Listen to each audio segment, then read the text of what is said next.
Yo, yo, yo, yo, yo. We are live. We are back in the building. Please let me know if you can hear me okay and you can see me okay by putting a one in the chat. And we are going to just get started immediately because we have quite a bit to discuss.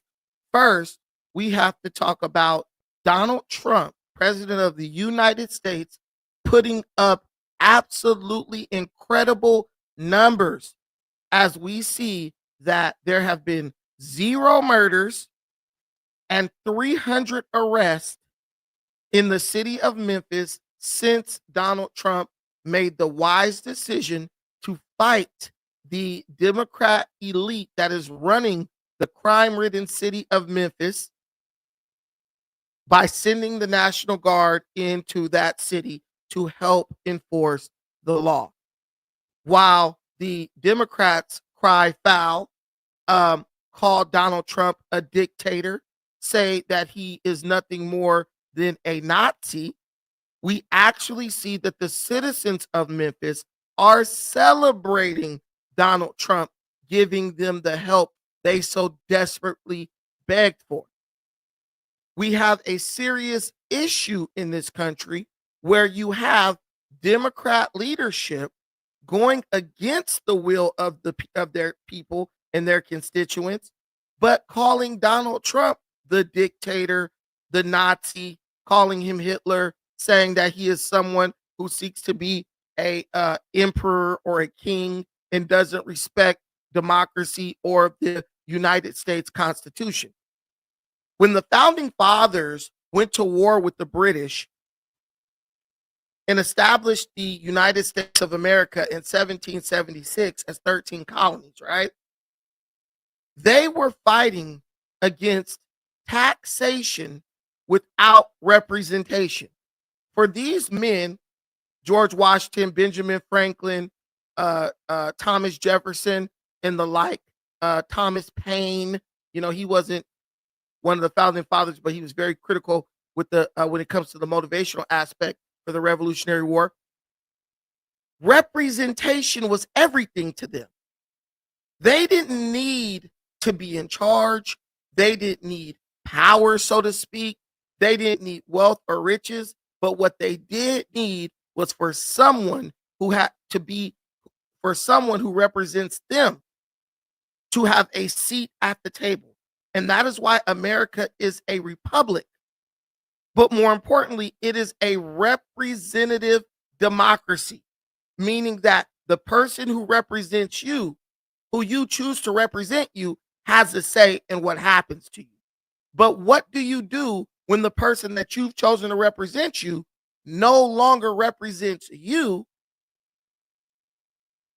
They no longer prioritize what's important to you, but instead they begin to prioritize their unity and attachment to their political party over their unity and attachment to the people who empower them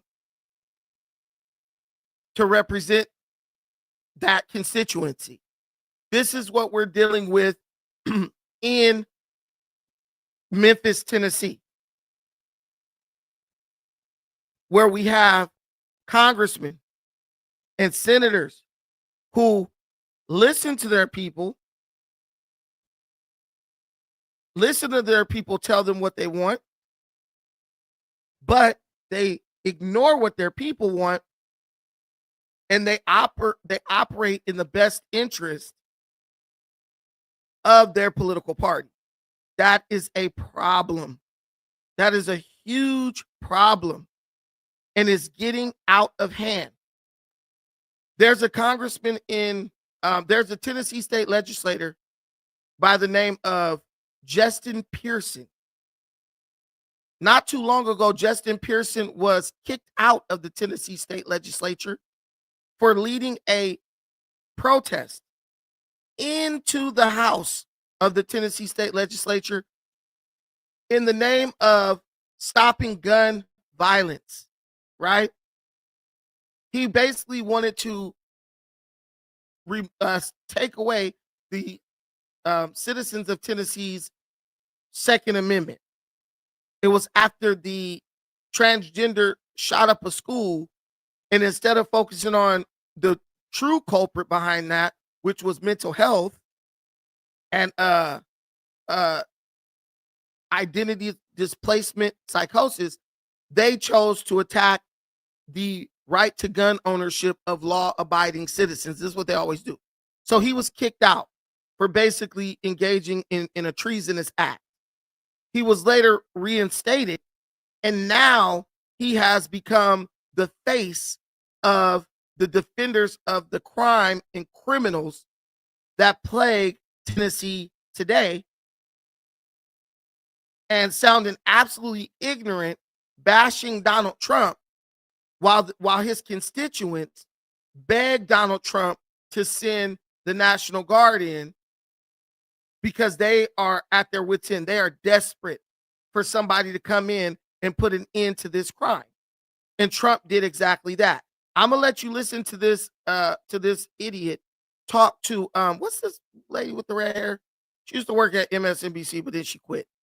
I forgot her name. But I'm gonna let you listen to him talk to her. And just tell me, does this sound like someone? I'm gonna let you listen to him talk, and then I'm gonna let you listen to the citizens or his constituents speak. And I'm just gonna ask you, does he sound like what he's saying accurately reflects the will of the people who voted him into office? And I'm gonna let you decide.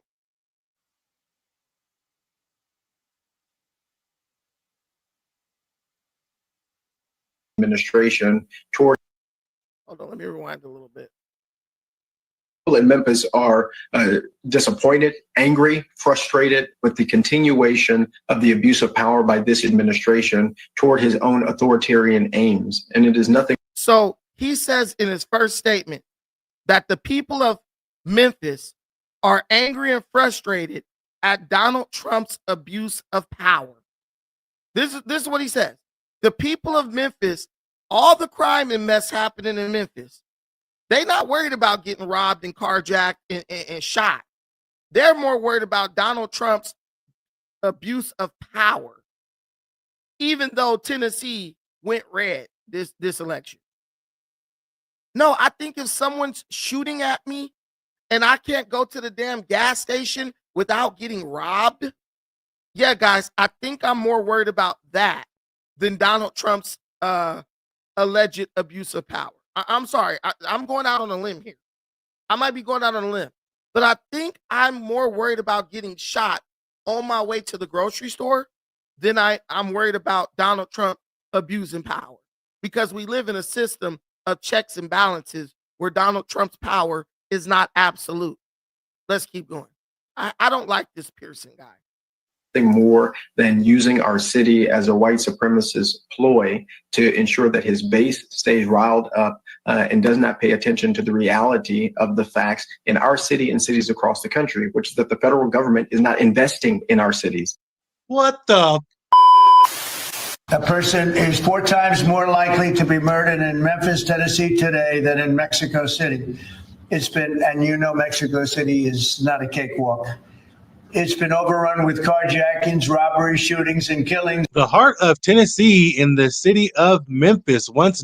I posted this video from the Unexplained Outlook. Go show bro some love. I couldn't even find the videos. So these guys are better than that at me. But listen, we're going back to the same old talking points. White supremacy, racism. He's trying to rile up his base, yada, yada, yada, yada, yada. What racist? I want you to ask yourself a question. I need critical thinking, something that most of these liberals are incapable of. What racist would want to stop black people from killing each other? I'm going to ask that one more time. What racist would want to stop black people from killing each other?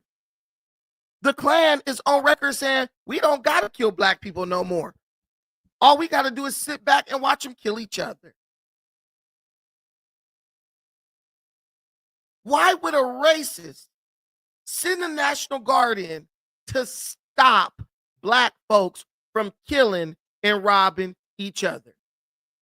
Wouldn't that be to his benefit? Wouldn't that be to his benefit? The entire narrative is totally flawed and hypocritical. And that is why when I was on that stage with Destiny, I said this. These are fragmented groups standing upon a platform of pure lies and hypocrisy. A racist is going into Memphis to stop black on black crime. Wrong. Racists would do what Justin Pearson is doing. A racist would excuse criminal activity because he knows that he benefits from the criminal activity being ignored. If I was a KKK member, I say, look, let's do like what the Democrats did in Los Angeles. Let's let all the Negroes kill each other up. And once they done killing each other, let's move into their community and buy the property up for pennies on the dollar, build high density luxury housing and price it so high that they can't afford to live there. Do you know where the racism is taking place? In the liberal cities, in the liberal states. I'm from Long Beach, California. I remember when Long Beach was from Willow all the way down to Ocean. I remember when that was all black. I remember my mom lived across the street from the beach in a 1-bedroom apartment and only paid $450 a month. I remember that. I remember when my granny lived 10 blocks from the beach and only paid like $700, $800 something a month in a 3-bedroom townhouse. Fast forward to 2025. You'll be lucky to see a black face on Ocean. Because now, what's down there? 20-story high-rise apartments in a 1-bedroom gonna run you $4,300 a month. So all the black folks who used to live down there, they didn't move to Lancaster, Riverside. Some of them then went all the way to Vegas. And now those places are getting more expensive because they turned those places into shitholes too, right? Now they trying to run back down south. We all see it, guys. This is not like a made up story. That's what the real racists do. They let you drive down the property value. So then they come buy it for pennies on the dollar and then they price your butt out of there. Why would a racist want to stop black on black crime when he can benefit from it so completely? It doesn't make sense, but they count on you being stupid. They count on you being ignorant. They count on you not caring about anything until it's at your doorstep. Now, we listen to Justin Pearson, the geek, lie. Now let's see what the residents of Memphis have to say about the racists and the Klan and Donald Trump's horrible. ASAP. We need help. If it could save one life, I'm happy with it. People could be concerned that it's not normal to see, militarized people out in the street. No, it's not. It's not normal, but I mean, that's what it takes. That's what it takes. They have to do what they can to kind of take back control of the city. Owner of Centro Hispano, a Latino tax service in Hickory Hill for 15 years, is excited the Guard is coming and not worried about ICE. We're grateful for the National Guard coming. As far as crime, that's more affecting us than immigration. It's just so dangerous that you can't get out of your car. You can't go to the grocery store. You can't go to the market or the service station. So, I want to see the crime stop. And if the National Guard is going to stop the crime, bring them out. I am a citizen here. And yes, I do believe that the guards coming here is really necessary, because this city really needs cleaning up. This team will deploy the full powers of federal law enforcement agencies and enforcement generally to restore public safety and get dangerous career criminals off of our streets. We're going to get them off. In 2024, Memphis had the highest violent crime rate, the highest property crime rate, and the third highest murder rate of any city in the nation. Now, the numbers certainly don't lie. In 2024 alone, Memphis recorded 320 murders, one of the highest homicide rates in America at 41 per 100,000 residents. By May 2025, that body count had already climbed to 97 homicides, putting the city on track for another blood-soaked year. So Memphis was having 41 murders for every 100,000 people. Then the number climbed up to 97 murders for every 100,000 people. I don't know about you guys, but what Donald Trump, what the people of Memphis are saying does not match what their representative Justin Pearson is saying. So somebody is lying, because Justin Pearson is trying to make us think that, oh, this is a utopia and all we need is more money to fix it. But the people are like, no, bring the national. I'm talking about they interview old folks. That lady, they even interviewed that one lady. I'm not going to say she's a dope fiend, but she looked like she'd been around the block a couple times. But all of them unanimously agree. When you can get black folks to agree on something, you know that there's a problem. When black folks admit something is a problem, you know that it's a problem. Black folks will have chest pains and be like, I'm talking about their heart damn near stopping. They'll be like, I'm gonna just go lay down. One thing black folks don't do, especially old black folks, is complain a whole lot about things that they can't change. I know black folks who didn't say, "Ooh, my back hurting real bad. It's excruciating." They in tears. I'm gonna go lay down. They go in there, lay down, and don't never get up. They dead. So if black folks admit, oh man, this is a problem, I think it would behoove you to take a second to see what they have to say. And all the people in the comments, I want y'all to stick around because I want to let y'all come up and talk. This ain't Destiny. This ain't no jumper. This ain't none of those places. You argue from the comments, but this is the channel where you're going to come in and you're going to be given the link and you're going to have to come articulate and stand on the BS you said in the comments. But or forever hold your peace. You are welcomed in. Please like, share, subscribe if you have not already. But we definitely standing on business on this channel every single day of the week. But listen, why doesn't what the representative who's elected by the people, why doesn't what he's saying match what the people are saying? He lives in a nice neighborhood. He lives a life of luxury and wealth. They're the ones who have to contend with the criminals on a day-to-day basis. The reality is they don't care about you. They only care about being loyal to their party.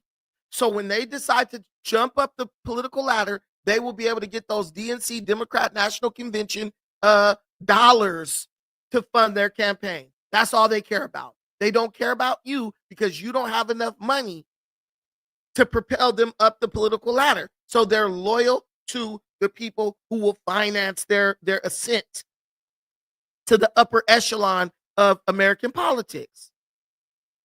At a gas station in Orange Mound. Now, this happened Saturday night, 10:45 on Lamar Avenue. And tonight, only on Fox 13, the victim breaks down how these terrifying moments all started. Fox 13 Sierra Jordan has that story. The mother told me all she could think about was her daughter as a gun was pointed at her face. And now she says she is just grateful to be alive. I was scared and I was just hoping that he didn't shoot me. And I just threw my hands up and just backed away. What started as a quick stop for gas turned into a traumatic experience for Regina Seymour and her friend on August 16th. Seymour told Fox 13 they stopped at Save and Go gas station on Park Avenue just after 10. Then, she says, as they were backing out, they were hit by a black Cadillac. It kind of shocked me because when he came up, then I looked down, I seen that he had a whole gun. So I was looking like a deer caught in the headlights. My friend was looking at me. I'm looking at her. He was like, give me what you get. What you get? What you get? And I'm like, I ain't got nothing. Seymour says the suspect took her phone, demanded money, then walked back to his vehicle. That is when she says she escaped the gunman, hoping she was safe, but Police records showed the black Cadillac followed her up a street to a quick stop gas station on Lamar Avenue. This time, two men with guns jumped out of the car, demanded her 2017 Outlander and everything inside. As I tried to protect myself, I grabbed the weapon that I had in my car, which was a knife. He pulled out a gun that had like a barrel clip on it and said, "Get back, B, before I kill you." The suspects drove off. Now look at this woman. As big as her forehead may be, this is an elderly woman. This woman, this grandma, she with her grandbaby. Why are these no good degenerate thugs robbing this woman at a gas station, calling her a B and telling her to give them everything she got? Oh, but no, Jumper, they said that the gang members was community, the Crips was community revolutionaries in progress. Bro, these are vicious thugs. They're not gonna protect the community. We learned that when the illegal aliens came in. They're gonna prey on the weak. Anybody weaker than them, they're gonna prey on them. This boy got an extended clip on Granny talking about give me your stuff. He didn't go out and rob a white person. He didn't go rob somebody who's his own age who looked like him. He went after the weakest among us in society. I'm not going to say weak, the most vulnerable. But y'all sit up and celebrate these idiots. Nah, you don't understand the YNs. The YNs ain't nothing but a bunch of junkies and criminals. You think that this woman is trying to find the altruistic benevolence in a YN when they got a gun jammed in her face? What if that was you or your wife or your mom? Could you imagine living in a city where you can't even trust letting your wife go to the gas station because some bum is going to stick a gun in her face and threaten to kill her? I'm just telling you straight up. The time for the black community romanticizing criminality and criminals is over because it's hitting close to home. But this is not the first time that that's happened, because remember the 92 crime bill? Remember the 94 crime bill? Remember when crime got so damn out of hand that black people had to beg Joe Biden to make the laws more strict? Because you have people in inner cities, Democrat-run cities again, who were literally prisoners in their own homes. They could not go outside because they were getting robbed. Do you remember when Mike Tyson used to tell the story about how in New York, he would act like he was helping an old lady upstairs with her grocery, and when he got her in the elevator, knock her out, take everything she had, money and the groceries? Do you remember that? I got you, Ocho Honcho. Do you remember that? That's because stuff like this was happening. It got so bad for us that we had to go to the government and beg them to lock these animals up because they were preying on the community that defended them, that made excuses for them. It's like a dog, like a pack of dogs turning on their owner, and they've been turned on this community. And you want me to tell you what's funny?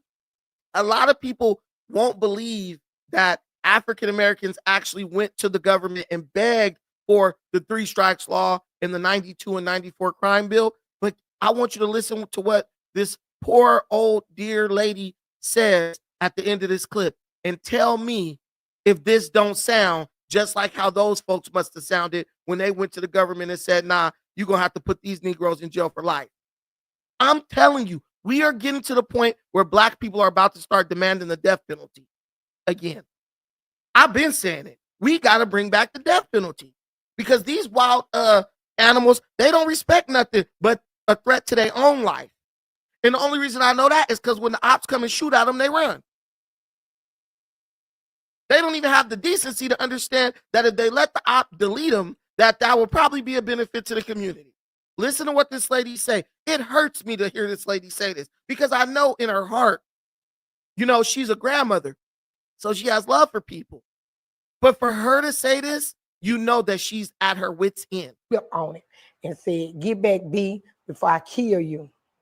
The suspects drove off with her car, 2 designer purses, wallets, IDs, and hundreds of dollars. Seymour says after losing a loved one to gun violence last year, she wants tougher laws to keep violent offenders behind bars. I can get another purse or whatever, but I know I can't get no another life. When they go to jail for these crimes, these aggravated crimes, y'all gonna have to leave them in jail with no bond. You cannot give them no bond. They're gonna make it and they're gonna get out of jail and commit more crimes. Those 2 groups of kids shooting at each other in broad daylight in the middle of the street. Now listen to what this lady said. She said when they go to jail, y'all gonna have to keep them locked up. Y'all can't keep giving them no bond and letting them out because they're gonna bond out and go right back to committing crime. They're gonna tell us our mama, grand auntie, they wrong. I didn't do that. They don't even got no evidence.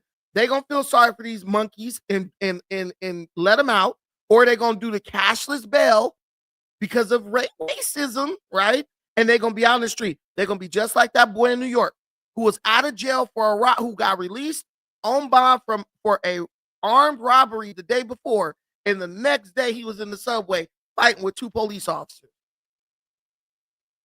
And I'm not going to say that these kids are just naturally prone to violence. It's drugs. They get hopped up on that PCP. They get hopped up on this meth and everything else. And now they think that they're ready to take on the world with their pistol with the extended clip. Attorney Tyke said because they need money for books, because they need resources. Only resources these animals want it ain't what they need. It's what they want. And the only resource they want is dope. That's it. They want to go get high so they could up blick on granny and run from their ops when they see them coming. This next guy, I don't know if I can show you this, but this guy is kids shooting in the middle of the street. One of his kids gets caught up in the crossfire. He run out there trying to like de-escalate the situation. Somehow he ends up getting arrested. He ends up getting arrested. But this is what happens. You reward the criminals, and then you criminalize the law-abiding citizens so they feel helpless. And pretty soon they're going along with anything that these no good politicians say because they say, "Look, we ain't got no choice. We got no choice. Everyone is against us." But this is what we do. This is what we vote for. So when you say, I can't imagine no black person celebrating Donald Trump, bringing in the National Guard, well, you would have to understand what those black folks is going through to see what got them to that point. And what got them to that point is having idiots like this in charge who apologize for criminals. All the way to where people will be charged as an adult at the age of 18 all across the United States. I'm sure that will deter some people from committing crimes. And that reduces ultimately the amount of crimes that get committed. But you can't pass laws that say, hey, it's okay for you to have guns in your car, and then you complain about people breaking into cars for the firearms that they find there. We have to deal with the systemic root causes. So Justin Pearson says the problem here is gun ownership. You can't arrest Pookie and Ray Ray for breaking into people's houses and cars to steal guns if you have laws that allow people to keep guns in their houses and in their cars. Do you realize how dumb that is? Next thing, what you gonna do? Ban cars? Because you can't expect people not to steal cars if you pass laws that let people own cars.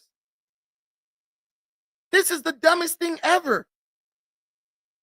This reminds me of something that Malcolm X used to talk about called progress through concession, where you think that you're going to make progress by continuously giving up things. Oh, if I don't own nothing, then can't nobody take nothing from me.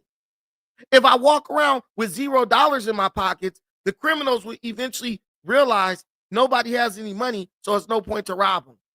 That's what he's saying. Let's take everything away from the law-abiding citizen so that the criminal won't have an incentive to rob them or aggress against them. Who voted for this idiot? I know who. Black folks. Why did they vote for him? I know why. Because he's black. Well, he's black and we's black, so we must vote. We gotta vote for him. This guy is a damn psychopath. Let's go. Yeah. Shout out to my boy KP. Let's get these views and likes up. This guy said, ban guns because you can't arrest people for stealing guns, for breaking in people's houses and cars to steal guns, if you allow people to own guns legally. Remove the incentive for them to commit the crime. Boy, I'm telling you, this guy right here, he ain't nothing but a Democrat shield. Who keeps their gun in their and Black car? communities should not be the Overnight. place and the pawns for an authoritarian, wannabe dictator, white supremacist game. And Oh that's what my we're finding right now with gosh. Donald Trump and Bill Lee. Bro. And so our resistance has to be vocal, it has to be clear, it has to be coordinated, and it has to show people that we are serious about defending our democracy. These are not benign acts. They are all intentional in an effort to let us be lulled to sleep as our country moves from a democracy into an authoritarian dictatorship. This man cares only about his power, keeping it at all costs, and running through any community and hurting all the people as he does it. In DC. So as Pookie and Ray Ray are up in Blick on Granny, what we need to focus on is fighting against Donald Trump. Think about that. As Pookie and Ray Ray are up in Blick on Granny at the gas station, still in her car in her Gucci bag, we need to be focused on fighting Donald Trump, because Donald Trump trying to end crime or fight crime in the community is a racist attack against Black people. See, these people have made the term Black synonymous with criminality. If you're Black, you're inherently a criminal, or all criminals are inherently Black. No, dude, I'm Black. I'm not a criminal. There's a difference between Black folks and niggas. Donald Trump can come eliminate every nigga from the hood, and I wouldn't even bat an eye. But this is the type of nonsense and word salad they try to throw at you. And bro say that with a straight face, which is great, that's what's diabolical. But he has this little smirk, like almost like a cartoon character, to where it's almost like I don't really believe this, you know? You could kind of see it. He almost looks like he wants to bust up laughing.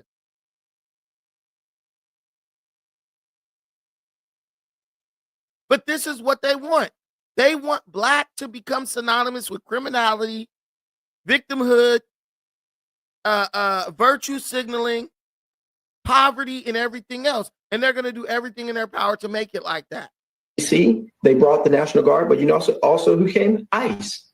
We are going to see this repeating over and over again. They brought the National Guard to protect you from the criminals, but look who who else they brought in. They brought in ICE. What the hell does that have to do with me or you or anybody else who's Black?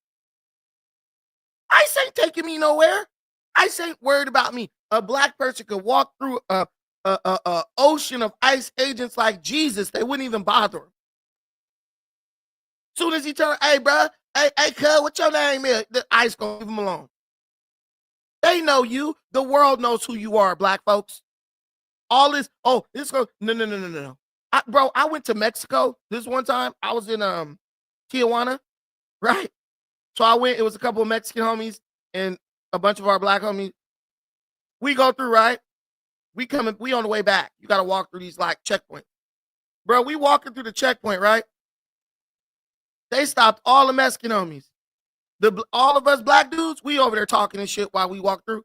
They're like, y'all good. We like, y'all don't want to see our passports? They're like, no, we know you from here. Keep going. They know you. The world knows you. You've exported your culture and your behavior and mannerisms to the whole world. Go to LAX. My boy Sticks and Stones could tell you. Go to LAX. Come back from any country in the world to America. You know who have the shortest customs interviews at the border, the Customs and Border Patrol? Black folks. You walk up, They snap your picture. How you doing today, sir? I'm good. Go ahead. They don't even care about your credentials. They know you. So stop with the fear mongering. They're going to be after us next. Like hell they will. Like hell they will. So I got to get shot at and be a victim, and Granny got to get blick put in her face so we could save some criminal who crossed the border willingly to come over here. Why we got to do it? Why the white folks can't do it? Why can't they deal with crime and tolerate crime in the defense of illegal aliens? Why it's always us? Why we got to stand in the middle and stand in the gap and shit for people? I'm tired of that mess. I'm tired of that mess. We got our own shit to worry about. Our kids can't even read, dog, and you over trying to save an illegal immigrant. You better get your priorities together, man. I'm telling you. You better get your priorities together. Guys, I'm going to give you guys a bonus. I'm going to give you some incentive right now. There was some slanderous stuff said about me on No Jumper about my debate with Destiny. If you guys help me reach my super chat goal, I will address that after this show. At the end of this show, I'll address that. Because they always tell you on the goal, you know, what's the reward, what's the incentive. I will address that on this show when I'm done with the main topics, and we will actually go into the video, and I will do commentary on the video in real time. Adam was talking trash, Lush was talking trash, and there was a bunch of black people sitting there not saying anything in my defense, as usual. And who else? Oh, and Gangland Neem was also talking trash. I'll respond to all those. Kick down, help us reach our super chat goal, and we'll handle it. All right. So, yeah, this guy's an idiot. This guy's an absolute moron. I don't know who voted for this dude, and we need to stop. We need to do better. Black folks, I'm sorry, it's time for us to get back to the middle. All this 90% of black folks voting Democrat and all this mess, those days are over. I don't know what it takes. We are in an abusive relationship with the Democrat Party. They got us dickmatized. You know when a chick just be tolerating all types of abuse from a dude because the dick's so good, pause? That's black folks with the Democrat Party right now. But at least the dickmatized chick is getting some good D. We're not even getting nothing but a foot in the ass. It was the one from Tuesday. They needed ICE to go there. ICE needs to hit every state and every major city, especially the blue cities, because they're sanctuary cities and they're giving all kinds of funding and all kinds of benefits. Without President Trump as well. Without President Trump, this place would never get cleaned up because cleaning up crime is racist, apparently. While residents plead for action, the mayor's office drags its feet. Critics call out a culture of denial where tough measures to clean up the crime are dismissed as racist. Reports from the Department of Justice paint a picture of a police department plagued by excessive force and bias stops, disproportionately targeting black communities, fueling distrust and letting criminals run free. But labeling law and order as bigotry, that's not leadership, that's abandonment. While the mayor debates optics, bodies pile up and families shatter. Individuals with military fatigue, semi-automatic weapons, and armored vehicles patrolling our streets is way too far. It's anti-democratic and it's anti-American. That's what I'll do when I ask you about it. I know you went on social media a little bit earlier today, kind of questioning whether or not democracy is being threatened, not only nationwide, but right here in this city. Is it? Absolutely, I think it is. I think we're on the brink of something that is going to change all of our appreciation for freedoms. The way you can take away democratic liberties is to make sure that people don't have a way to protest. And the way you do that is to patrol the city with military personnel.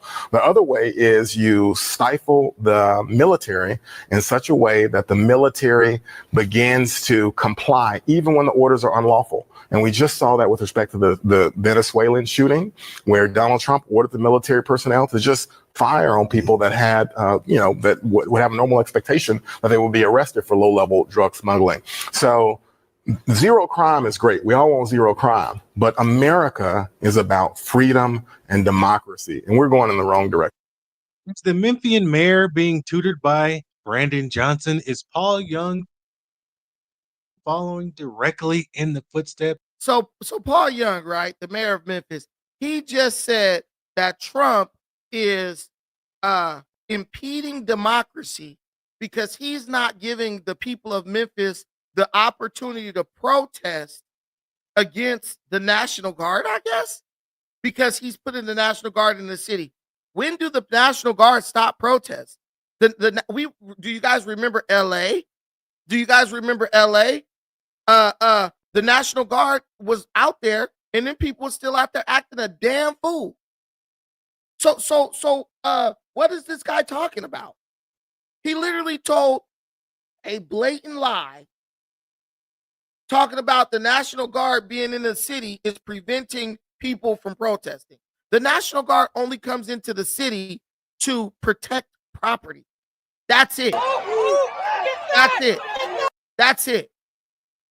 So why do these black politicians have to come with these blatant lies? Why do we become the face of ignorance and dishonesty every time? Now look, this is Los Angeles. This is the National Guard lined up, right? These are the people. This is a federal building where the people have trespassed onto federal property.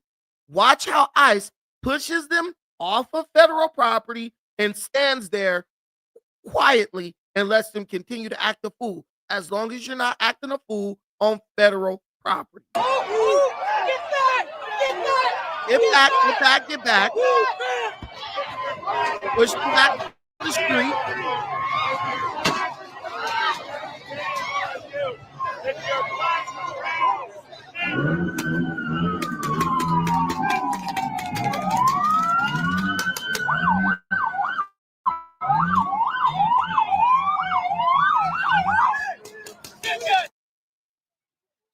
Now, if you look at this, ICE stopped right there. They're not ICE. The National Guard stopped. Now these police officers, these agents, now they're the ones who continue to pepper the people with pepper balls and all this stuff. But the National Guard has stopped. The National Guard is not going anywhere beyond the federal property.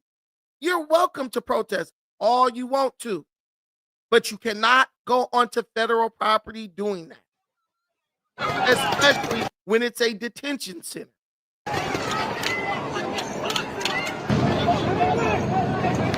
Now, once National Guard and the I don't know, I think this is ICE right here too. Once they push you back, now they're going to start backing up onto federal property.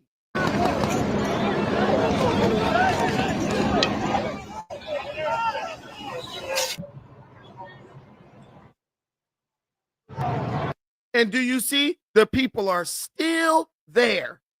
The people are still there. They didn't run home. They're still there. You just cannot go onto government property, specifically here, a detention center.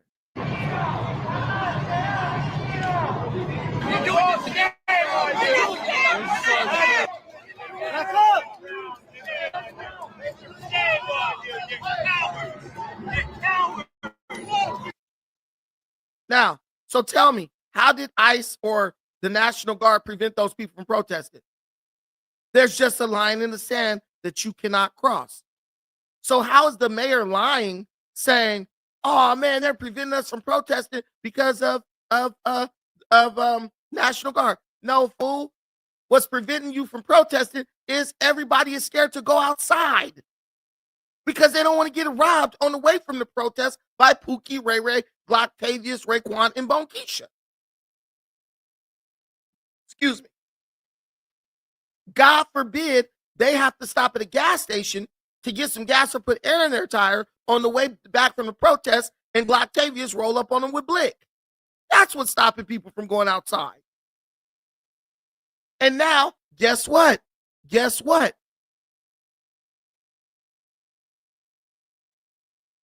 Since Trump deployed the National Guard into Memphis, there have been no murders.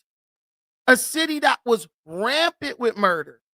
There have been no murders, And there have been 300 beautiful arrests of degenerates since ICE has been in the city. There have been 300 arrests of degenerates since ICE has been in the city. That's what they wanted. That's what you want. You want the degenerates and the people who are around them, who defend them, their parents, their aunties, uncles, girlfriends, boyfriends, and everything else. You want them to be living in fear. Because the streets are safe when the criminals are afraid. It's like Batman. The criminals fear Batman. And that's what keeps Gotham City safe. Here's an example. Man, I swear to God, I'm scared as hell. And it ain't even me being pulled over, but I'm scared as they looking in the cars and everything. Check them out. Check them out. Man, y'all stay safe out there, cool. Please stay safe, cool. I ain't gonna lie. This shit scary than a motherfucker. I hate the police, on God. On God. Stay safe, though. Well, but did she make a video saying that she hate Pookie who stuck that gun in that lady's face? That's my question. Did she make a video when Pookie stuck the up blick on grandma and stuck a gun in her face? No, because these people love criminals. They want to emulate the criminals. But guess what? Guess what? That's not what we want. That's not what the law-abiding citizens want. I'm scared. I hate the police. Well, do you hate the gang members who make it impossible to live in your community? Nah, they don't hate them. They love them. And this is why I keep telling y'all, the problem is not the criminals. The problem is the people who defend the criminals. Because when you go try to get the criminal, they try to stand in your way and treat you like you're a bad guy for wanting to do away with crime. I'm going to let the LFR family the Cartier family drop some numbers on us. Well, guys, it looks like Trump sent the National Guard to Memphis. Okay, fellas. So this week, right? He deployed them this week. Look how many murders this week. 0. There have been no murders this week in Memphis. Yet this weekend in Chicago, there was 30. But they had ICE in Chicago, not the National Guard, huh? Yeah, arrests have ramped up and patrols are ongoing. Yeah, guys. So not a single murder this week. The key sources checked right here.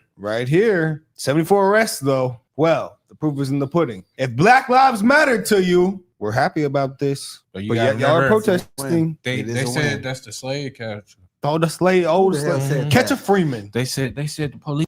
So they bring up a great point. If Black Lives Matter, y'all would be celebrating this. 0 murders reported. Arrests have ramped up. But basically, there's been no murders. 0 murders. 300 arrests. Black Lives Matter, baby. Y'all should be celebrating in the street. We should be booty shaking all up in the street. Because no black folks is dying today. We don't give a damn about black life. And I always say that. Black people don't care about no black life. Some of us do. But too many of us don't. That's why I told you the Black Lives Matter stuff was a joke. Shouldn't we be celebrating the fact that there have been no murders in the city? We don't care. Because we worship. Criminality has become a god to us. We worship it. This is the slave catchers. Catcher Freeman. In 2025. It has been almost a full week since the Memphis Safe Task Force arrived in Memphis, and hundreds of arrests have been made so far. Good evening. Thank you for joining us. I'm Brian Dillick, filling in for Shay Arthur. This morning, U.S. Attorney General Pamela Bondi announced nearly 300 arrests have been made and more than 70 illegal weapons have been seized. WRG's Quinitra Wilborn begins our team coverage. Sunday morning, U.S. Attorney General Pamela Bondi announces on social media that 273 arrests have been made in just under a week by the Memphis Safe Task Force. She says 73 illegal guns have been seized. It's the latest update on the status of the federal task force. No murders. I mean, if they doing the right thing and getting the people they supposed to get, then yeah, I'm happy they're here. Since everybody know they're here, the people who, you know what I'm saying, the criminals gonna go hide. The details of each arrest and the identities of the charged suspects have not been revealed. Bondi says the arrests consist of multiple gang members, including one wanted for murder. In his recent weekly newsletter, Shelby County District Attorney Steve Mulroy said that the county is bracing for potentially more than 100 new cases a day due to the surge in arrests. He said could overwhelm the jail and create backlogs in the court system. He suggests that a night court may be the answer, but says immediate funding and support is needed. The presence of the task force has been seen across the city of Memphis, causing many people to have mixed feelings about the operation. I just think it's a big waste and it's scary. And again, a nameless, faceless white person. The only people who are speaking out against getting these criminals off the street are nameless, faceless white people. Why are we only showing this person's boots? Because they don't want to show you who these people are.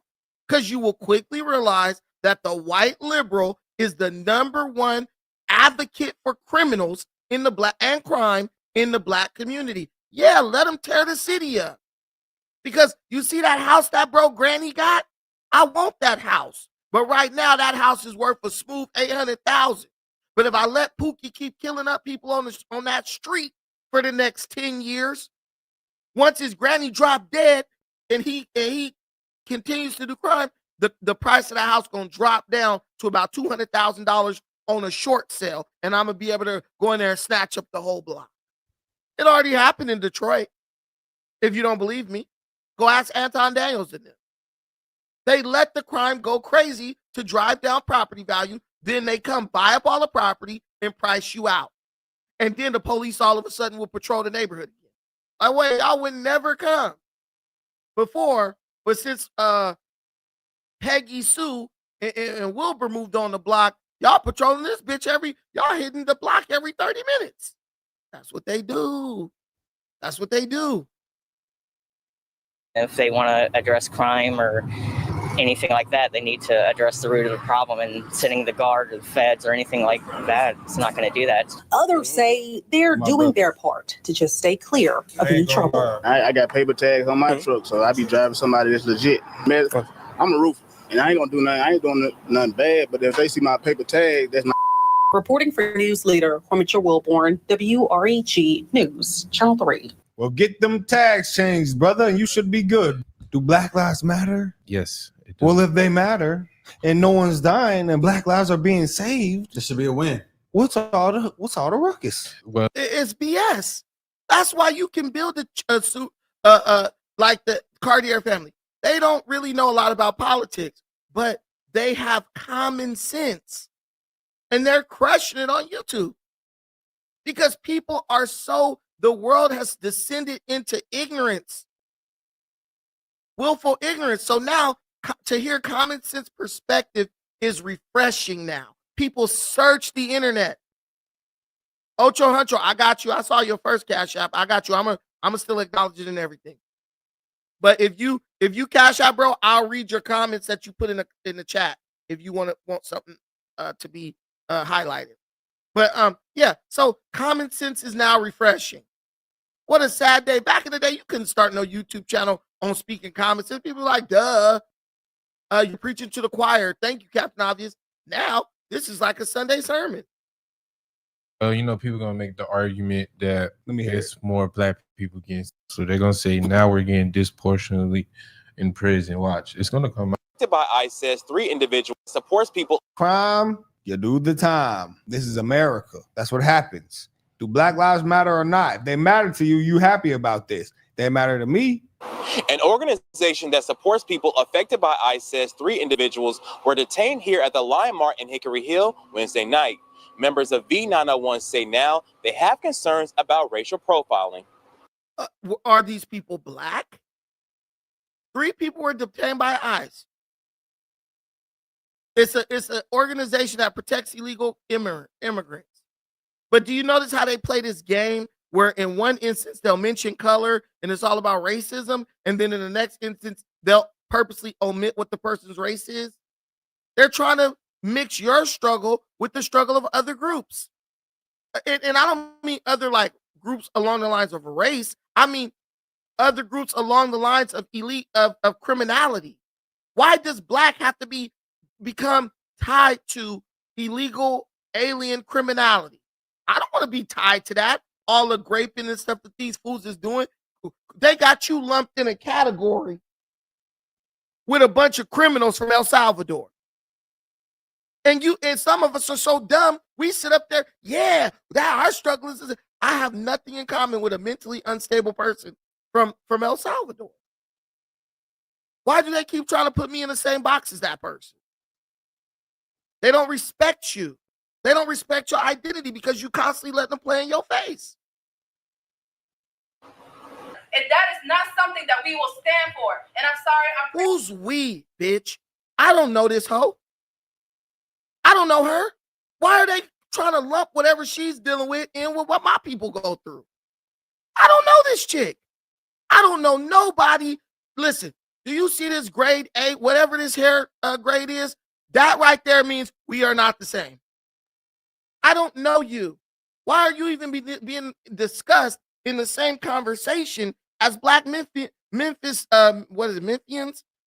Black people from Memphis complaining about crime in their community. Why? I don't know this lady. She don't know me and she don't know us.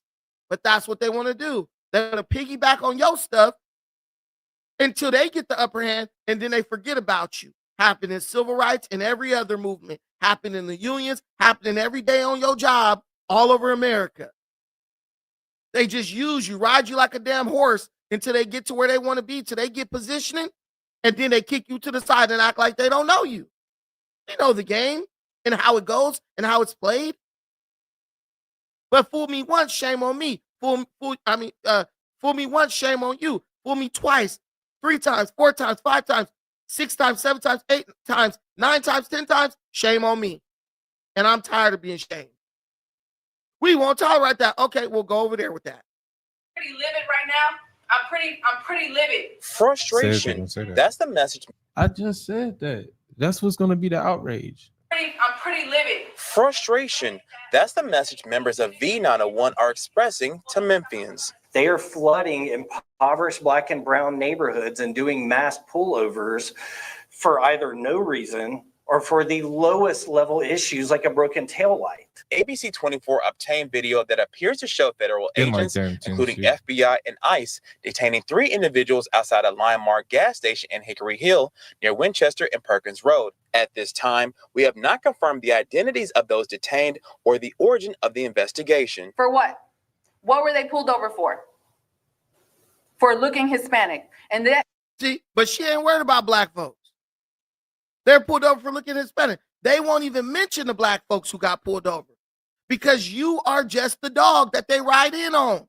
You just the donkey that they ride into the conversation. Well, yeah, black and brown.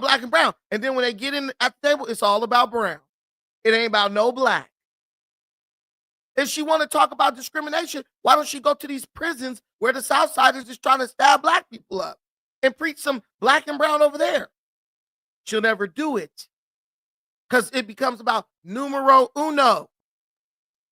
That is racially profiled. But once they get access, we had to fight and claw our way into to have a seat at the table in America. They just rolled in on our backs and took over the conversation. Come on now. That's exactly what's happening. Maria Oseja with V901 says she will continue to fight for social injustice. We will not allow that. We will not stand by this. This is Memphis, Tennessee, the city where we saw the great Dr. King fight for people's rights, and we're going to continue his legacy. I'm telling you, all they're going to do is piggyback off of y'all, our people who did all the work. The great Martin Luther King. That's why I tell y'all, Martin Luther King could go straight to hell. All he did was take our shit and let everybody have access to it. Can't stand his black ass. Nah, let's talk about Dr. Amos Wilson. Let's talk about what's his face? The economist. Claude Anderson. Let's talk about Booker T. Washington. Let's talk about Malcolm X. Let's talk about freaking Marcus Garvey. Dr. King, because Dr. King is the one who integrated our revolutionary struggle. And now they get more from the shit we died and fought and died for than we get. They didn't take it to where even the LGBTQ get more than we get from the shit we fought and died for.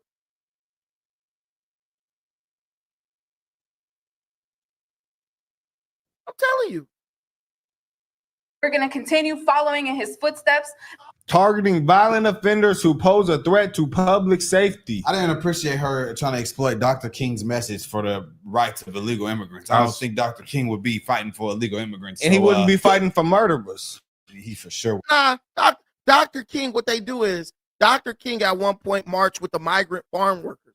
The people will migrate into America, work, then they would migrate their ass back to Mexico. That's who Dr. King marched with. But they're trying to make it seem like Dr. King was marching with illegal criminals who come into the country illegally and just want to set up shop here. That's not the same thing. But it doesn't matter, because when you don't know your history and you trying to wage a war against people who look like you, like Nigerians and Haitians, they gonna come in and co-opt your stuff and use everything that used to be yours to further their cause. And you're gonna be left with nothing. You're gonna be left with nothing. And it's disgusting. But this is the last clip, y'all. We clipping it up today. Man, listen. Come on, man. This is why No Jumper was no good for me. I can run my own damn show. I can do all the talking. I know what I want to say, and I know the points I want to make. This is why I be on there like, man, y'all need to let me talk. I be really cooking when I get going, but you know what I'm saying? Sometimes I get stifled. She's being a sissy la. Just got back from Memphis. When I tell you. Now this is a black man telling you how good things look in Memphis right now. Memphis is a totally different place right now. For real. I did not know that President Trump was sending them guys down there. And when I say it's police everywhere. Woo! For real though. I'm like, you gotta be kidding me. I ain't never seen nothing like this before. Cause I go down there and drop off a load at the hospital. You know, you see your normal scragglies, whatever. You know what I mean? Hospital, I don't know why hospital's always a place where they won't hang out at, but it is what it is. But traffic was different. Police is on every corner. I'm like, yo, I'm thinking that they was gonna send them guys to Chicago. I know, see, I don't go to Chicago, so I wouldn't know that anyway. But boy, Memphis, boy, I know they people's like, yes, crime has slowed down. Hey. I mean, they look like a totally different city right now. The vibes are different. I don't know. I guess it's just me, man. But Memphis changing for the good, y'all. There we go. As they He should. knows. The people He's need not a that. criminal. You know, people need to stop all this riffraff and all this craziness these young kids got going on, man. Scared to leave your house, scared to go to the grocery store, scared to go to the gas station. One time, I wouldn't even go to certain gas stations if I see too many of them out here. For real, I keep it pushing. I wouldn't give a damn. I'm about to run out of gas. Now, what is he expressing? He's expressing the same sentiment as that old lady. He said, now this guy ain't on no YouTube show. He doesn't know we're going to be using this video. He's speaking from his experience on TikTok or whatever. And he said, dude, there's certain gas stations I just wouldn't go to. He said, and I wouldn't even stop at the gas station if I seen too many of them out there. He talking about black folk. He ain't talking about KKK members. Now, he ain't talking about the KKK. He's talking about his own people who engage in criminality in the city of Memphis. That's what he's talking about. And it's a damn shame that it has to be that way. He ain't like, man, if I see too many white sheets at the gas station, I just don't even stop. No. Tennessee is the South. Jackson, Mississippi is the South. But white supremacy and racism is the number one issue in America. But when you go to the most racist states in the union, guess who killing up all the black folks? Other black folks. Other black folks. Errol Allen said he's a truck driver that uses wisdom. Come on now. Other black, the KKK is chasing Negroes down with trucks, trying to lynch them. That's how black folks want the world to think. But when you go to the most racist states in the union, the number one killers of black folks is other black folks. That alone right there should tell you everything you need to know. That right there, it should tell you everything you need to know. And if I'm lying, I'm flying. I'm going to keep it pushing. So right now, it's a totally different breed down there right now. Boy, I mean, I'm talking about the whole boatload is down there. Police everywhere, boy. You know what I'm saying? So I know the people like, yo, we needed this. And I agree with them. I agree with the people. They do need that. They need peace and love. That's the response you get from a law-abiding citizen. Facts. You see, people who don't commit crimes are They're happy happy. about this. It's safer Because for now them. you can live your life Yeah, and no worry fear. less about crime. With no fear.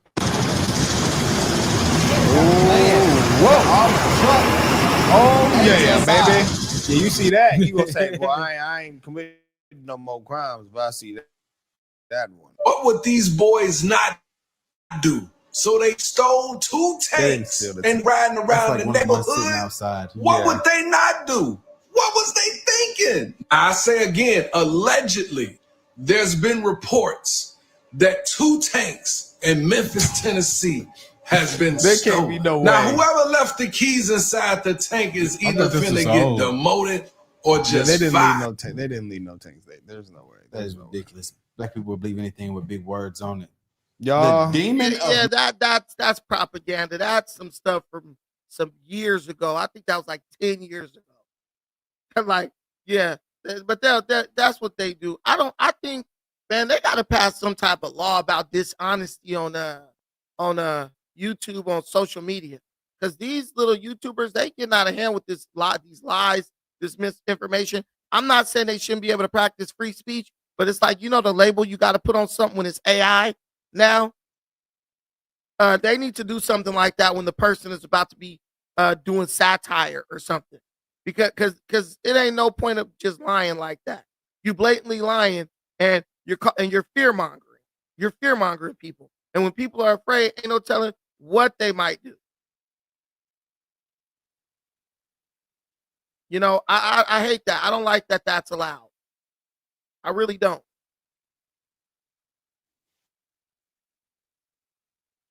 So let's shift gears a little bit, because now Donald Trump, he ain't playing no games with y'all. He not playing no games with y'all. He has now deployed the National Guard to Chicago today. 500 National Guard troops have entered into the city of Chicago. And their goal is to put down the civil unrest surrounding the mob of violent, insurrectionist, treasonous protesters who have descended upon ICE facilities, attacking federal agents. Hundreds of troops from the Texas and Illinois National Guard are now positioned to deploy across the Chicago area. When will we see them on the streets? That's a question that could be decided by a judge tomorrow. Our Sarah Maki is live in Elwood, where some Guard members arrived yesterday. Any movement today, Sarah?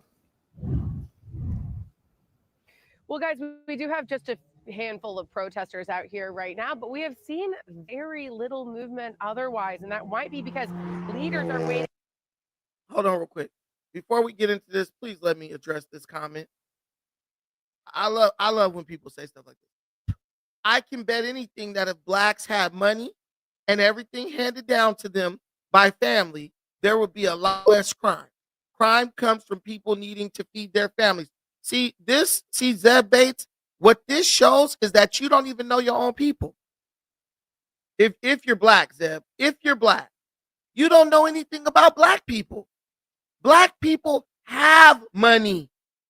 Black people have family members handing stuff down to them. My granny died like several years ago. She handed a $500,000 house down to my uncles and aunties. The house was sold within 3 weeks. I didn't even know you could sell a house that fast. They sold it to some Hispanic dudes within 3 to 4 weeks. And my aunt took the money and nobody ever heard from her since. And then she popped up living in some 1-bedroom apartment in Compton after getting like 400 or 500,000 off the house. We have money. We've always had money. Stop with the poverty and all this crap. That's bull crap. I remember when Tam was on No Jumper, she said, well, Munchie B grew up in a bro, hell no. Inglewood ain't no impoverished community. Inglewood is a very wealthy black community. Y'all think these gang members and stuff grew up poor? No, they didn't. Not most of them. And it don't matter where you are. Black people have money everywhere. Most of our grandmas and grandpas owned a home. And when you pass down a home, that is called generational wealth. It's not like wealth, but you're passing down a level of wealth, right? An investment, right? And what do black people do with it? They can't wait to sell that shit. They can't wait to sell it for pennies on the dollar to whoever will buy it. And when they get the money, do they then go and say, let's invest this money in stocks and bonds? Hell no. Hennessy and Cadillac get all their money. Black people don't do crime because they're poor. Back in the day, poor people used to be the moral compass of America. People would go take their kids to poor neighborhoods so their kids can learn about responsibility and integrity. Being poor does not mean you're inherently going to be a criminal. Stop that crap. But you know what? What will make you more susceptible and more inclined towards criminality? Drug use. Drug use. And you know who engages in drugs? People who don't come from solid families most of the time. Fathers not being in the home have more to do with criminality than poverty. But we just want to blame it on anything else. The destructions of our family. And I'm not going to say, oh, the white man did it. We willingly gave up our families, most of us. Lack of the nuclear family is what's going to lead to crime and criminality. But let's get back to the video. To see what we hear from the court, we have seen mostly supplies going in, very few, if any, people coming out, but we do have some new numbers.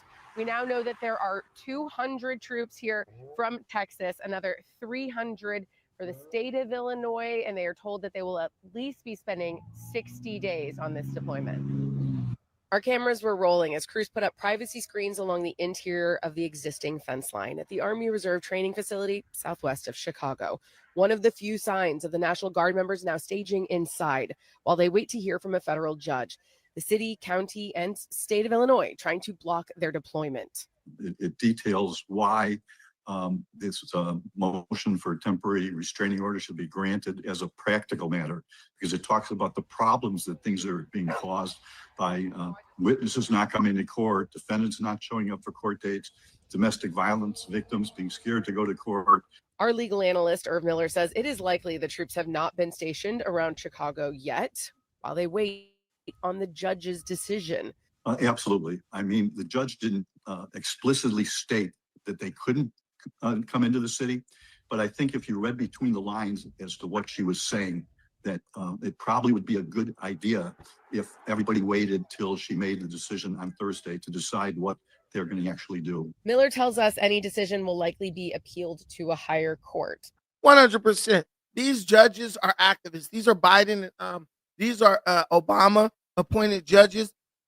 They're going to fall down on the side of the Democrats, obviously, but all Trump is going to do is deploy it. I mean, he's going to appeal it to the Supreme Court.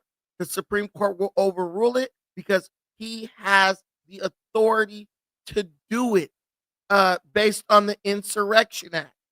That's what Biden used when he tried all those people from January 6th. Like, guys, you're not stopping Trump from doing anything along these lines because it's up to his determination whether he feels the National Guard needs to be deployed. And he does. And when you have video evidence of people from these cities saying they approve of Donald Trump sending the National Guard in, that's all the reason he needs. These politicians can say anything they want, but if you got the people on video saying, nah, we need them here, and then the people on video saying how peaceful their city is now that the National Guard is there, that's all the reason Trump needs. And he don't even need that. He doesn't even need that. But no, I think it's pretty unanimous that the people who have been suffering under these criminal regimes, and I'm talking about the politicians and the criminals they love and support, I think they deserve a little bit of a break. And then you got people talking about, oh, this is just a Band-Aid. It's going to go back up as soon as the National Guard leaves. I don't believe that. I believe that the Democrat politicians will start having the police departments enforce the law because they're not going to want Trump to send the National Guard back in. Because Trump is laying down a blueprint to teach these people how to deal with these do-nothing Democrats who are profiting and benefiting off of not enforcing the law.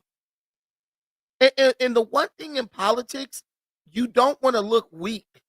And this makes the Democrats look incredibly weak. This makes the Democrats look incredibly weak.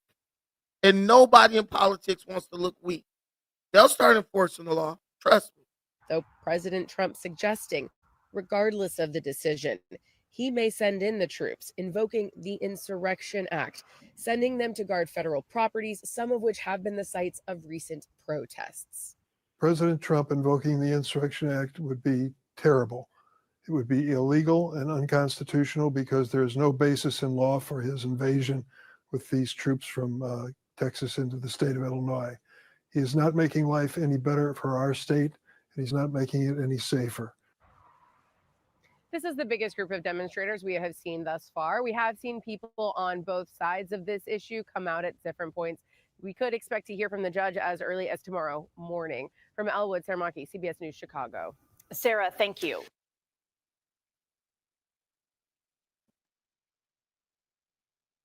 Okay, so guys, that's that. As far as right now, there is 500 National Guard troops in Chicago. We will continue to cover this story. Please tune in here. If something develops like daily, I'll cover it daily. If not, then guys, Monday, Wednesday, Friday, Defiant Brandon show right here, 4 p.m. Pacific time. I think that's 7 p.m. Eastern time, and whatever else you got to figure out on your own, period. Fake Brick Baby back in the building. Shout out to you. Let's get to these super chats. And guys, we met the goal because some people put $10 in. I'll allow it. Let me get these super chats. Actually, let me go to Cash App first. All right, let me incentivize Cash App because that comes to the point. That's a blessing in itself. All right, so shout out to my girl Jaden for the $2.99. I appreciate that. Oh, actually, let's just say she gave us $6 super chat. Appreciate it, my sister. Shout out to her. My dog. Keep up the work. Thank you. I will. My boy Ocho Hunchos.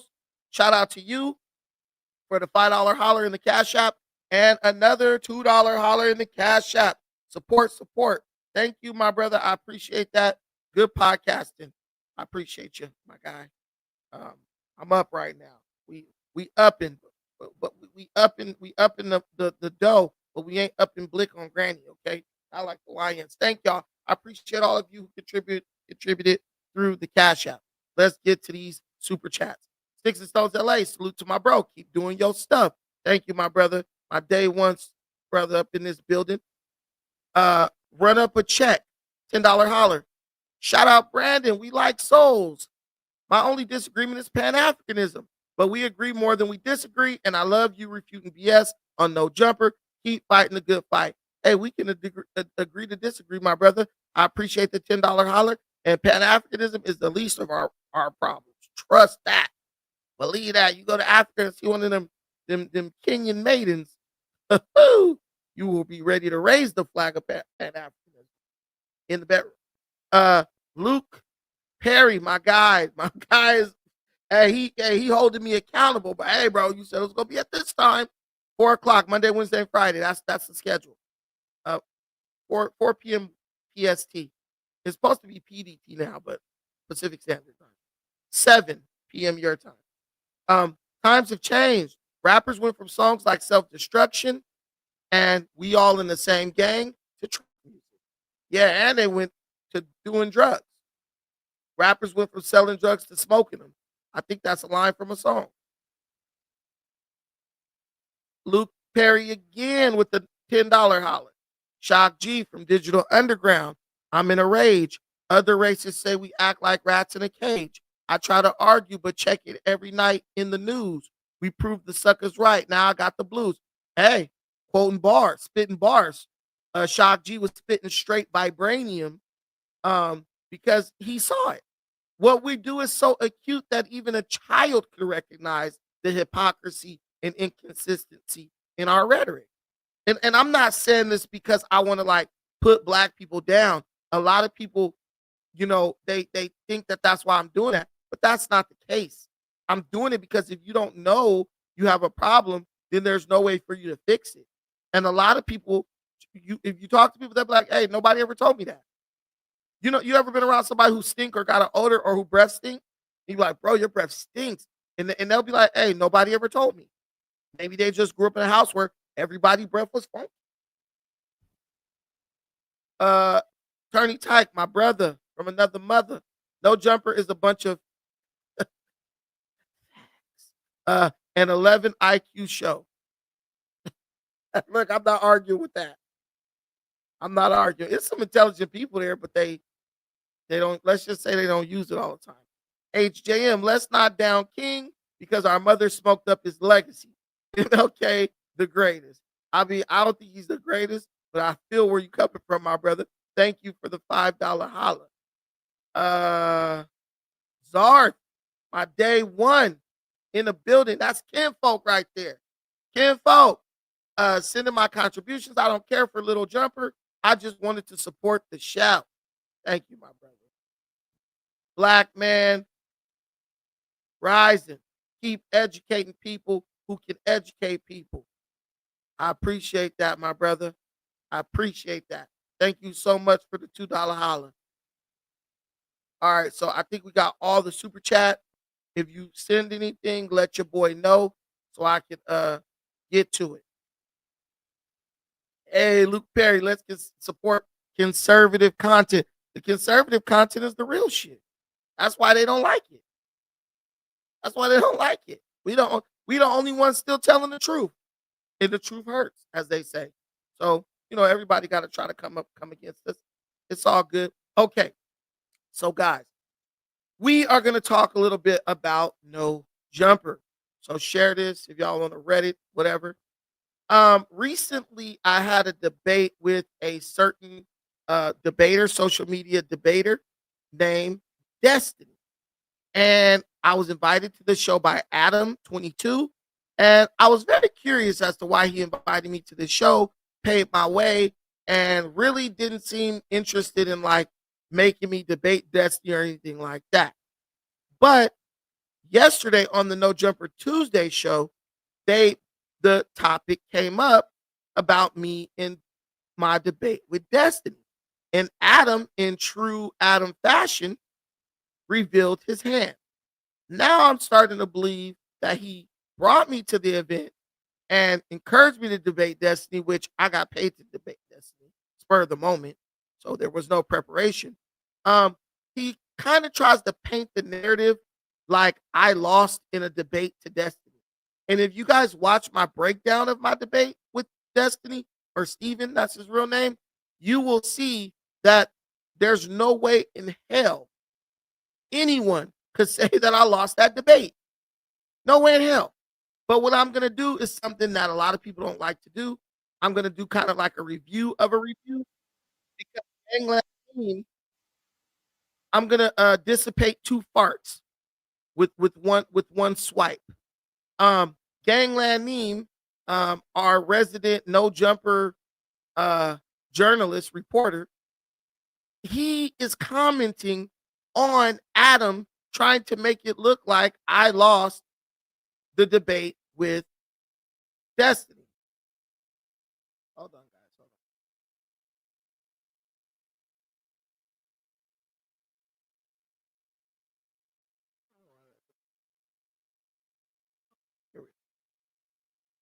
on. He tried to make it seem like that. I mean, he made a video about it. And I'm just really I mean, neither one of these dudes actually watched the debate. Adam was there, but Adam was like in his phone trying to like edit or do something. So I don't think he was really paying attention. But Neem definitely didn't watch the debate or the breakdown. Nobody on No Jumper watched the debate or the breakdown, right? Yet they all are coming to conclusions about the debate. And all one need do is watch the debate or watch the breakdown of the debate that I did. And you will see that all Destiny did was try to pivot, move the goalpost, filibuster, and agree with certain things, and then try to crack jokes. That's all he did. He reacted just like a person who is not used to going up against people who actually disagree with him. And it makes sense because no self-respecting conservative will pay $40 to go sit in front of Destiny. It's just not something that happens. It's not a thing, right? Why would you pay to go debate someone who's dumber than you? That's why when I was there, I was like, I'm not debating this dude for free. You have to pay me to debate somebody as dumb as Destiny. But I'm gonna use Neem's video because he was sounding goofy, but Neem, I think, just does a lot of stuff for content. But you gotta hear this. And you guys will be allowed to come up and give comments after I'm done. Now, Bucci hit me, I want to say maybe a day ago, day and a half or something. Yeah, I tagged him in the video of the debate. So he's like, Bucci hit me up. Da-da-da. Cool, whatever. So let's get right here. This is where Adam starts talking about it. Shame on you. But what we gonna do is get straight into the shiz. Oh man, fuck.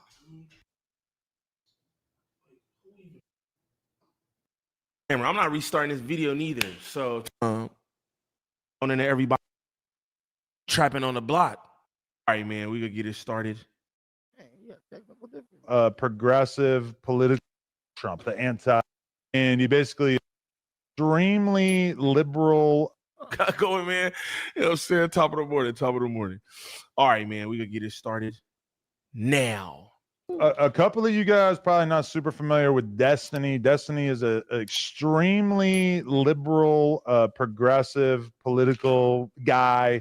He streams on YouTube every day. He's got a very big viral audience, and he basically is like the anti Donald Trump, the anti. He's reverse osmosis Fuentes. Yeah, and he's very popular. I've had the pleasure of interviewing him a few times. I saw that he's doing a live debate in Los Angeles. Now, keep in mind, Charlie Kirk, who kind of, in some way, is kind of like the right-wing Destiny, was killed. So he had multiple different venues cancel on him in the lead up to. So, yeah, Charlie Kirk and Destiny are not even comparable. That kind of gives you an idea of Adam's, like, familiarity with the situation, nobody would compare these two. Destiny is a person who spews far left talking points for shock value. His message only appeals to 18-year-old people between 18 and 24 who go to college and have no real responsibility. Charlie Kirk's message resonated with millions of people across the globe of all ages, races, genders, and everything else. They're not even in the same arena at all. Destiny is struggling to get 100,000 views on these debates. Charlie Kirk was getting millions and millions of views on his debate. Destiny charges people to come debate him because he knows that it will just be like his fanboys and fangirls showing up, and he won't be challenged. Charlie Kirk went into the belly of the belly of the liberal beast, the college campuses of America, and had an open forum that was free for anybody who wanted to come up to the mic and debate Charlie. These guys are not the same. It's disrespect to even try to compare this debate, and I decided to go anyway. My wife, I had a ticket for Lena. She decided she didn't want to go because she thought that somebody was going to get their head blown off. So I thought to myself, is it me, or does it really just seem like Adam is getting like hella annoyed with the people around him? He like, even when Lush, his faithful little Karen Terrier, was like, yeah, he's reverse osmosis. He's like, yeah, whatever. Let me keep talking. Guys, I said this a long time ago. Adam just wants to be the only person talking on No Jumper. These people are around to be props, and for him to bounce his talking points off of to get a quick, a little bit of quick validation, so he can continue talking again. I pointed that out months ago. I was like, oh, I get it, bro. Want to be the only person who talking. I get it. The gang members are in the room so he can talk about gang shit.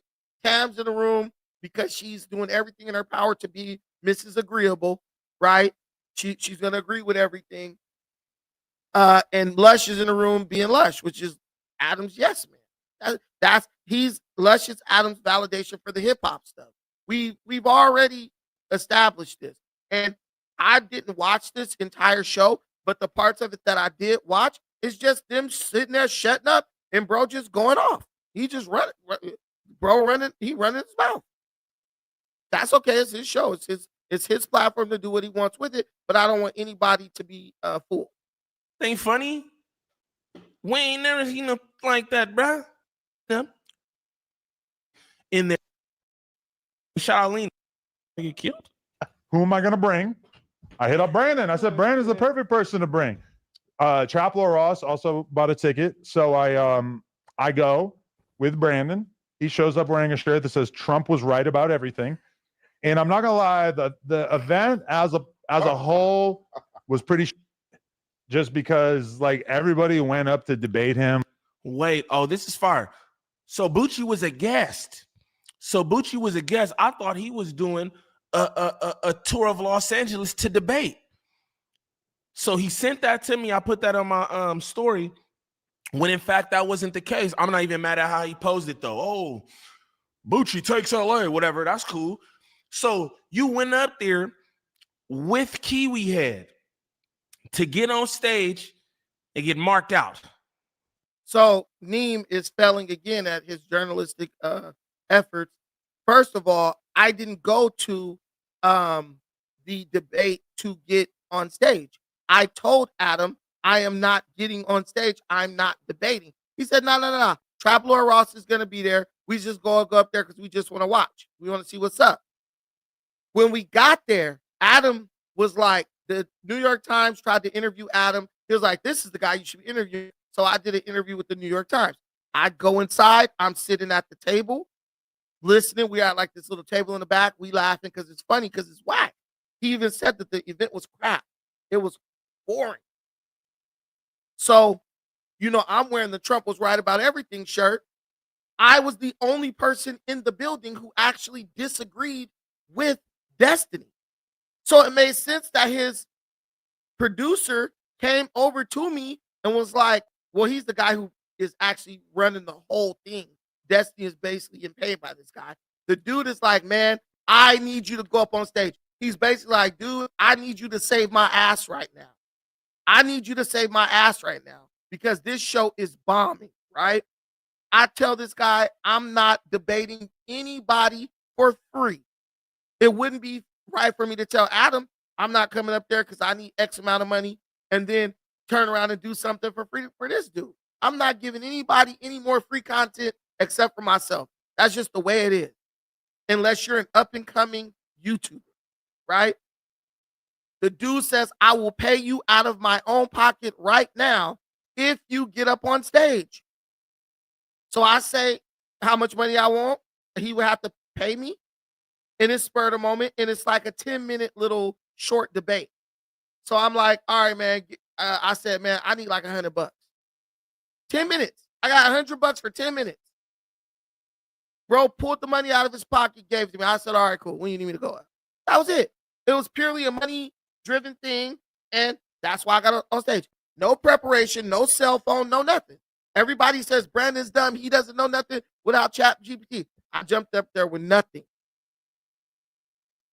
So now Adam's going to try to... So ganglanding is wrong already. That's crazy. And you think that he wasn't going to go back to No Jumper and make content on it, bruh? I'd have told Kiwi Head, I can't take that ride. Like, come on, bruh. You know what smoke mean? All right. It's like, timid, quiet little Asian guy. Like, I want to talk about AI. What is the future of AI? I'm like, oh my God, this is so boring. But Brandon, like, as soon as the producers, the people there saw him, they're like, oh, we want to get this guy up there. Brandon's smart. Brandon started playing hard to get. He goes, I'll go up if you give me $100. Dude whips $100 out of his pocket, hands it to him right away. Boom, money for nothing. And so Brandon gets up there. They have the big old debate. I mean, shout out Bucci getting that Hun Diddy bop. You ain't just gonna use me for content, even though they're gonna clip you being destroyed by Destiny and travel it across the world. You probably should have brokered a little more than a Hun Diddy bop. You have not seen a single Destiny clip of me and Destiny. That's how absolute my victory over Destiny in that debate was. What he did do was clip my part, which was the most exciting part of the video, and he moved it to the front. I was probably the 4th or 5th person to get on stage. He edited the video, took that part, and moved it to the front. Because if people started watching and watched that first crap that took place, they would have never continued to watch the video. It would have been the low. So, yeah, I got clipped and moved to the front because I was the most exciting part of the debate. You know what I'm talking about?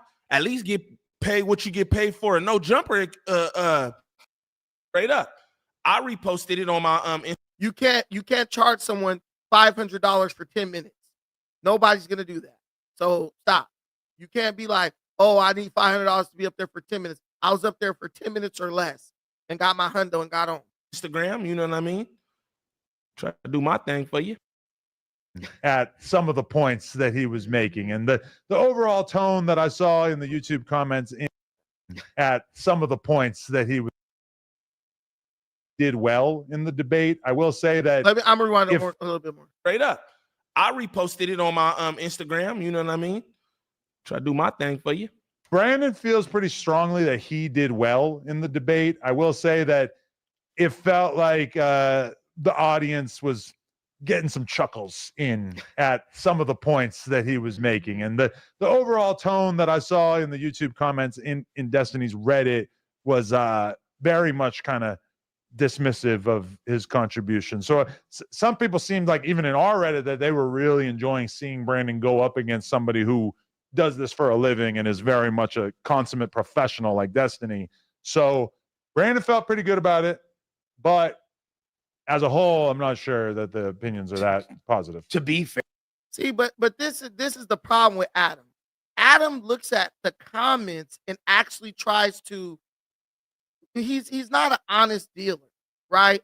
Because if the comments are critical of him, the comments don't matter. But if the comments are critical of anyone else, the comments are scripture, and that's what everything should be based on. If I am on Destiny's YouTube channel obviously the majority of the comments are going to fall in favor of Destiny. That's like going on Joe Rogan's YouTube channel and trying to argue with Joe Rogan. 99.9% of the comments are going to fall on the side of Joe Rogan, right? But what you know is, Adam, so to say, oh, and he says, oh, in Destiny's Reddit. Now, a lot of people in our Reddit were happy to see that Brandon went up against Destiny, right? He brushes over that. He glosses over it, right? That's fine. But here's my question. Which one of the people in that room could go up against Destiny and actually beat this guy in a debate? Because it's not even a question that I won the debate, right? And do you know why, how you know that I won the debate and you can't question that? Why didn't Adam do a sit down with Lush and just go over the debate? They could have got Adam and Lush could have got 100,000 views on No Jumper just going over each and every point made in the debate and then fact checking it to see what was true and see what was false. But these guys don't care about what's true and false. Adam said, Destiny's crowd laughed when Destiny cracked a joke. That means Destiny won. That was Adam's take. That's the guy who wants to do the majority of talking on every podcast. That's the amount of thought that he's putting into the stuff he's saying. Destiny's crowd chuckled at jokes that Destiny was saying, and therefore that means Destiny won the debates. Bro, we're talking about factual things. We're arguing actual policies, actual issues where you can go do a little research and confirm who was right or wrong. But when you're telling me that somebody's mind is made up and decided on something based on who laughed, who got the most chuckles, they seem to be by what Brandon was saying. Yeah, because when people are nervous and don't have a response to what you're saying, they laugh. It's a nervous habit. But the fact that he just brought that, like, that Destiny got some laughs, that means Brandon, it's ignorant.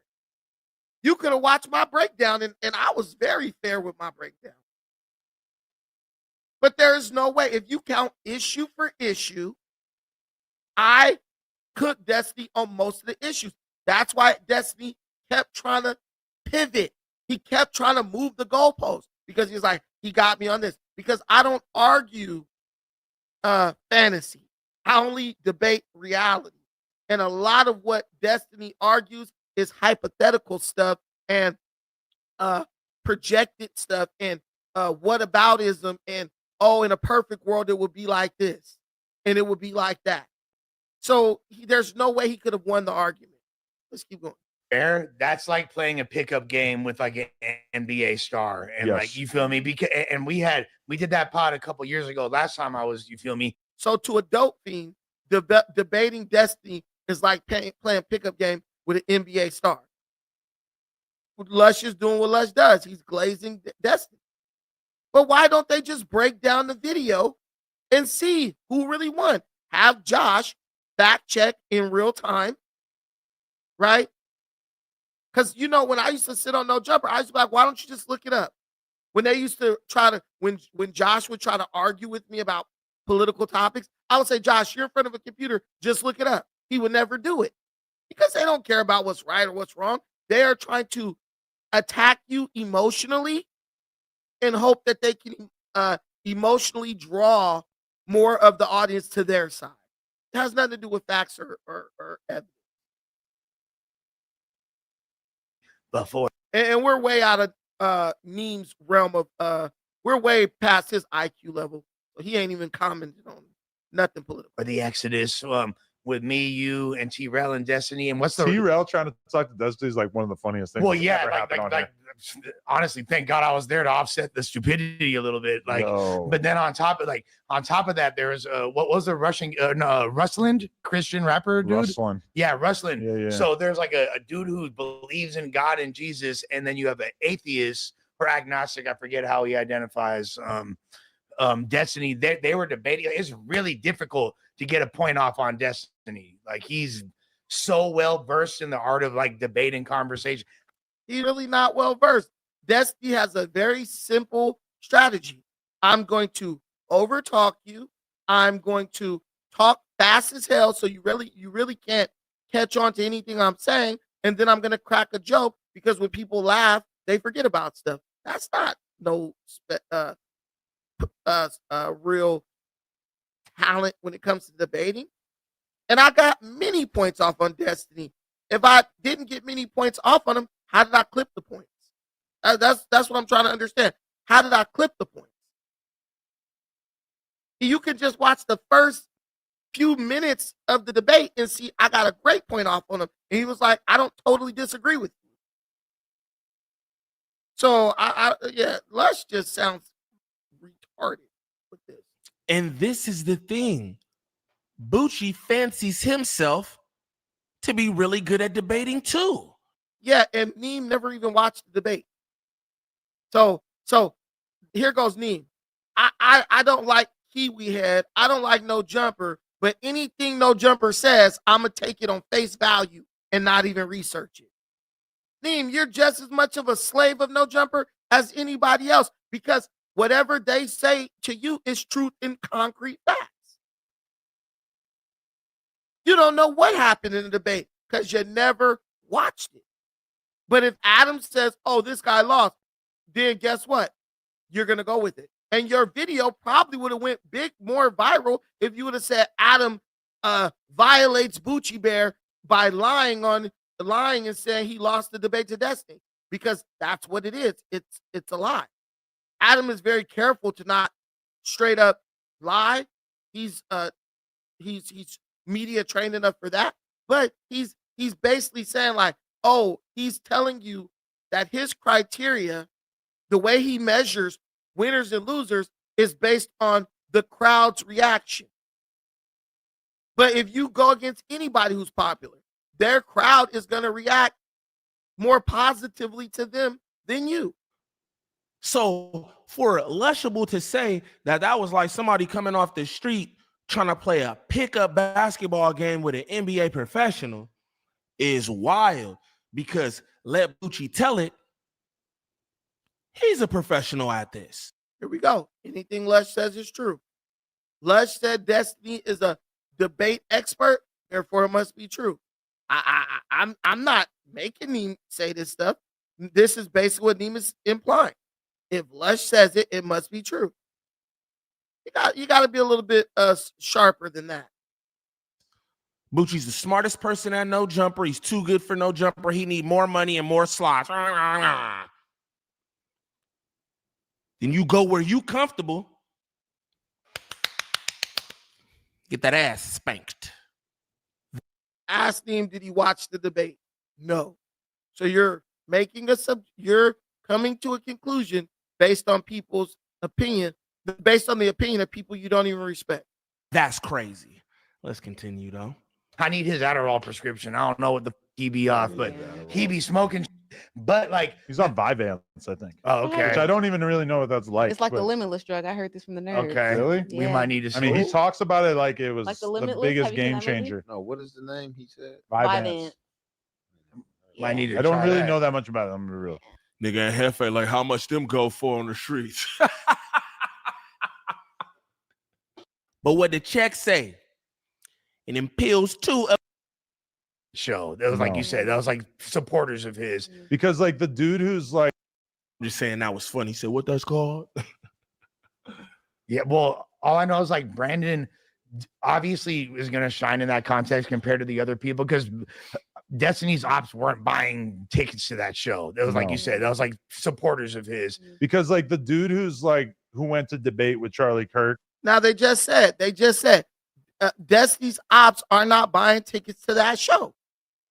This is going to be nothing but Destiny fanboys. Go to Taylor Swift show and go do a talent show against Taylor Swift and have all Swifties in the audience. Taylor Swift could show up to that thing with a damn with her voice totally gone. She could be singing like like that. Her Swifties will still choose her over you. And someone watching who should be a journalist, they would have to say, no, the Swifties they were cheering for Taylor Swift, but it was all out of bias because Taylor Swift's voice was completely gone. And the other person actually was able to sing, hold the note, and display their talent. Taylor Swift lost. That doesn't mean this person's a better singer than Taylor Swift, but that means Taylor Swift lost tonight, right? Nah, what the journalist is going to do is say, oh, whoever got the most laughs, that's who wins. And then here comes Neem. Adam, you're right. I don't like you, but everything you say is right because it's attempting to tear down somebody who I dislike. Come on, man. It's just this is goofy. This is goofy. When you want to add value to your audience, you don't want to just dumb them down with arbitrary reasoning. I don't like that. I don't like selective reasoning. At the moment that he got killed. I mean, like, that's a free event at a college campus. So it's in Utah. It's all Republicans. And then they all just show up and they are, mostly happy to just talk to him. But like, there's liberals who go there as well. This is people paying for. So now what Adam is trying to do with all his intellect, he's trying to devalue what Charlie Kirk was doing to add value to what Destiny was doing. No, bro. Charlie Kirk has thousands of videos of him debating far leftists. Oh, at that particular event, it was mostly Republicans, right?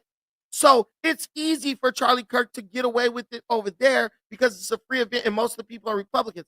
Bro, what about all the other super liberal campuses Charlie Kirk went to and wiped the floor with people? What about, no, Adam is totally wrong. Adam is totally wrong. You're fanboying right now. Adam is totally wrong. He's using one example, one college. When Charlie Kirk has went to hundreds of colleges that are left-wing and liberal and wiped the floor with even professors at those colleges. He's trying to reduce it all down to the one debate he did the day he was killed. And then he's like, and it's like, yeah, that was a favorable setting. But Charlie Kirk walked into unfavorable settings all the time. Destiny never walks into a setting where he doesn't have the popular vote. That's why he charges. What conservative is going to pay money to go watch Destiny debate with a bunch of other liberals? Because that's what it was. Watching Destiny debate his fans. We were watching Taylor Swift do a singing competition against her own fans, and the fans are so starstruck, they're watching Taylor just as much as the crowd's watching. They're not even trying to sing. So it's fake. It's bullcrap. And Adam was on straight BS. And here's the worst thing. You can do stuff like that because no one in the room's going to challenge you. For one, most of them don't even know what the hell they're talking about. The two white guys are the only ones politically astute enough to even have the conversation, right? And they don't really know much. But the three black people are even more ignorant than that. That's a problem. And if they're not ignorant, because they'll say, why are you calling us ignorant? Well, y'all sure as hell didn't give no input. Like, hey, because anybody will know what Lush said. Well, if you're in their event, obviously people paid to see them, so you're going to be in a hostile environment. There's nothing wrong with that. But judging by the cheers of a crowd in a clearly hostile environment, trying to judge whether somebody won a debate or not is just ignorant. $40 for a ticket to go see Destiny. And yeah, there was Brandon was the only op. Now I will say this. Brandon was the only So you're gonna say person who actually disagreed with Destiny on anything of substance. Okay, so let's break this down. So Adam in that moment says Brandon was the only op. He was the only person in the room. Now there's 200 people in this room, mind y'all. There's 200 people in this room. I was the only person who actually disagreed with Destiny. So how do you judge winners and losers by the crowd reaction? If I was the only one who disagreed with them, wouldn't that mean that the other 199 people in the room would be laughing and cheering on Destiny's side? He just killed his own argument. He just killed his own metric for measuring who won and who lost. If you went to an NFL game and they didn't have a scoreboard, let's say you go to a Kansas City Chiefs game and they told you, hey, judge who won the game. Judge who won the game by the crowd's reaction. You would think that the Chiefs won every game because everything the Chiefs do, the crowd gonna cheer. And when the other team score or whatever, the crowd's not gonna cheer. They might even boo. So I'm just showing you this is dumb. This is arbitrary. This has nothing to do with what actually happened. It's just Adam doing what he does best, trying to devalue his own host, but then expect those people to generate views. How do you listen? I'll ask you a question that I don't know why Adam hasn't asked himself. You want your host to generate views, right? But you constantly trash them. And your audience follows you. So you're basically telling people that, hey, these people ain't shit. And then wonder why when you're not on the podcast, the views are low. You're telling the audience hate these people. You might not be saying hate them, but you're making a perfect situation for your audience to hate these people. If you let somebody spam in the comments, like, okay, let me give you an example. If you let somebody spam in your comments that somebody on the panel is a pedophile, whether they're a pedophile or not, everyone in those comments and anyone who watches that video is going to say, damn, is that person really a pedophile? And they're automatically going to have like a little, thing. Hey, bring those trash cans in. They're already going to have a little chip on their shoulder against that person. Even if you prove that that person is not a pedophile.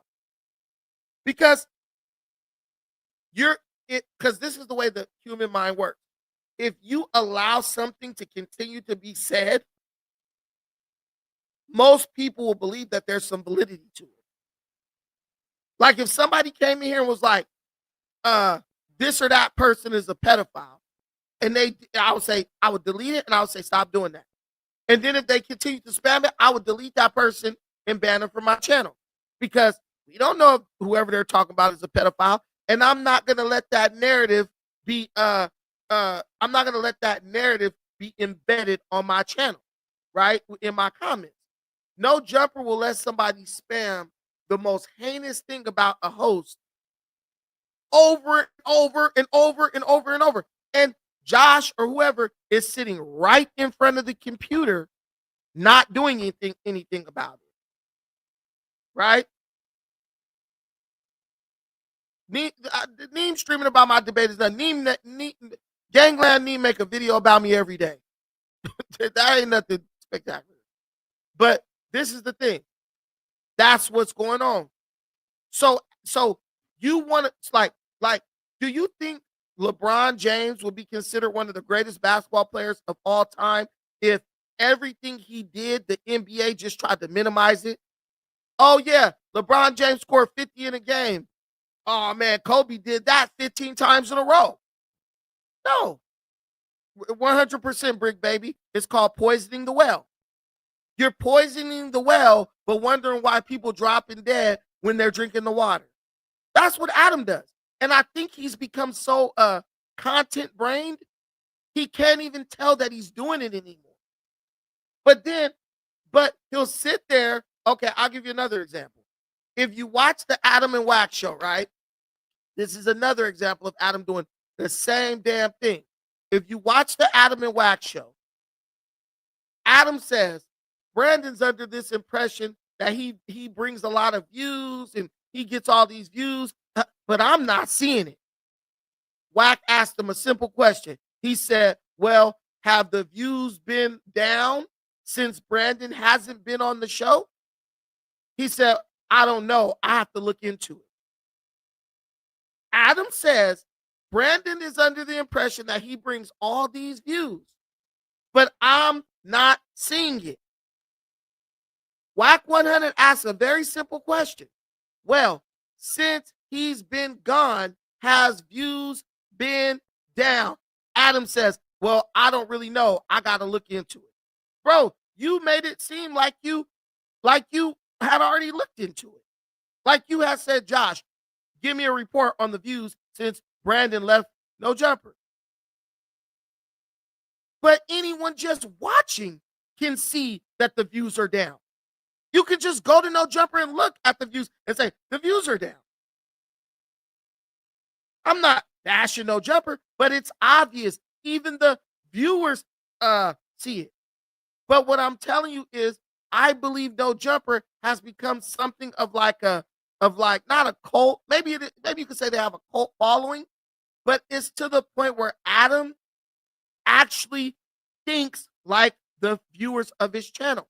Because if you watch No Jumper, the lower the views are, the more the audience says that the show is a classic and this is the cast that needs to be the cast permanently. I don't know why that is. I'm trying to understand that more. But I'm telling you, I'm at the point where I believe if Adam did a show and the live viewers was sitting at 500 people, he would have unanimous comments. The comments in the chat would unanimously say, this is the best. This is a classic No Jumper show. This is the best No Jumper show ever. Should be the permanent cast right here. This cast is fire. It's like the worse No Jumper does, the more they say that it's doing great. And I'm like, are they like playing some type of sick joke on bro? Is this some type of like humiliation ritual? So Jeremy says they are trying to destroy him. They are gaslighting Adam. And because he's telling them that he cares about what they think. I'm looking up, bro. I'll be so confused. I'll be so confused. I'm just looking at this thing and I'm like, it's 1.8K people watching one of these Friday shows. And they're like, yeah, this is the best cast ever. They need to make this. I'm like, but no one's watching. No one's watching it. So I don't get that.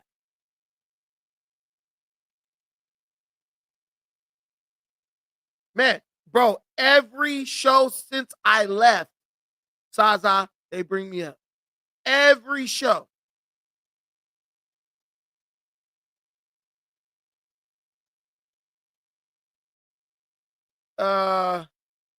Crucial. Ja, I know, but he looks better against the neutered Republicans, so he was debating them mostly. It was not competitive. Anti-Trump conservatives may as well be liberals. Yeah, that's true. That's true. Yeah, he was acting like Charlie Kirk, calmly dissecting viewpoints without getting hyper. Then Brandon stepped up and he got back into his normal erratic behavior. 100%.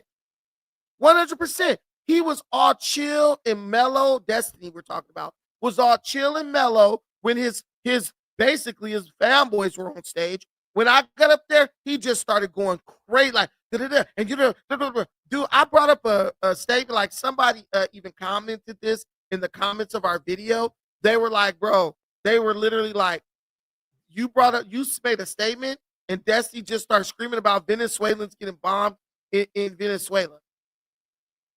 Then I made another random statement, and then I make another statement. He just randomly starts talking about the Chicago PD fighting ICE.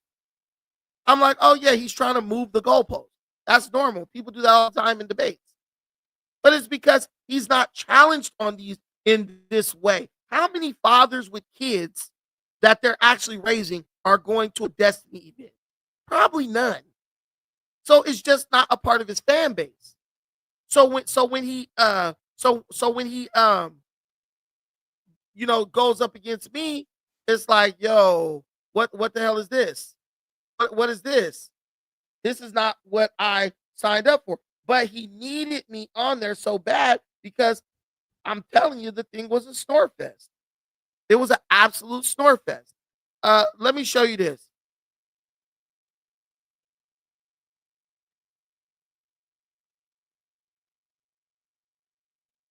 I want to show you guys. I want to show you guys the comment. Oh, wait. Okay, we could just go right here. We go right here to the middle of the damn debate. I want you to listen to how this dude is talking. Tell me if you make sense of anything this guy is saying. Because his audience, they're going to, yeah, I guess. But if you're a regular person, this is still at a random point of debate. Oh, wait. Oh, yeah. This is how he talks to the people who are his fake enemies. Kind of to meet people where they are. Like the UBI argument can be the best argument in the world, but if I show the right group of conservatives a picture of a bunch of brown and black people getting it, they're going to be immediately opposed and they're going to call them all lazy. It's like, okay, well, I guess that's the beauty about the universality of it, right? But Yang also had a really good. He actually had traction with Republicans during that 2020. So this guy is supposed to be debating destiny.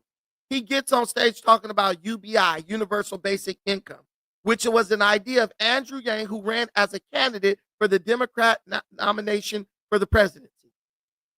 How are you opposed to destiny when you're literally talking to him about Democrat policies? Come on, guys. That's not a debater. That's a friend. That's an ally of destiny.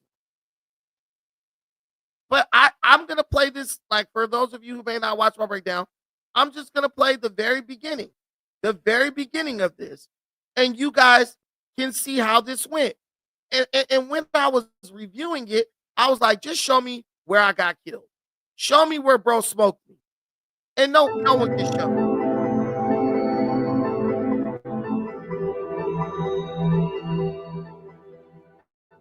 Do I say a statement or you ask? Whatever you want to do. I think Trump's wrong about basically everything, so we got a lot to talk about if you want, in terms of ground to cover.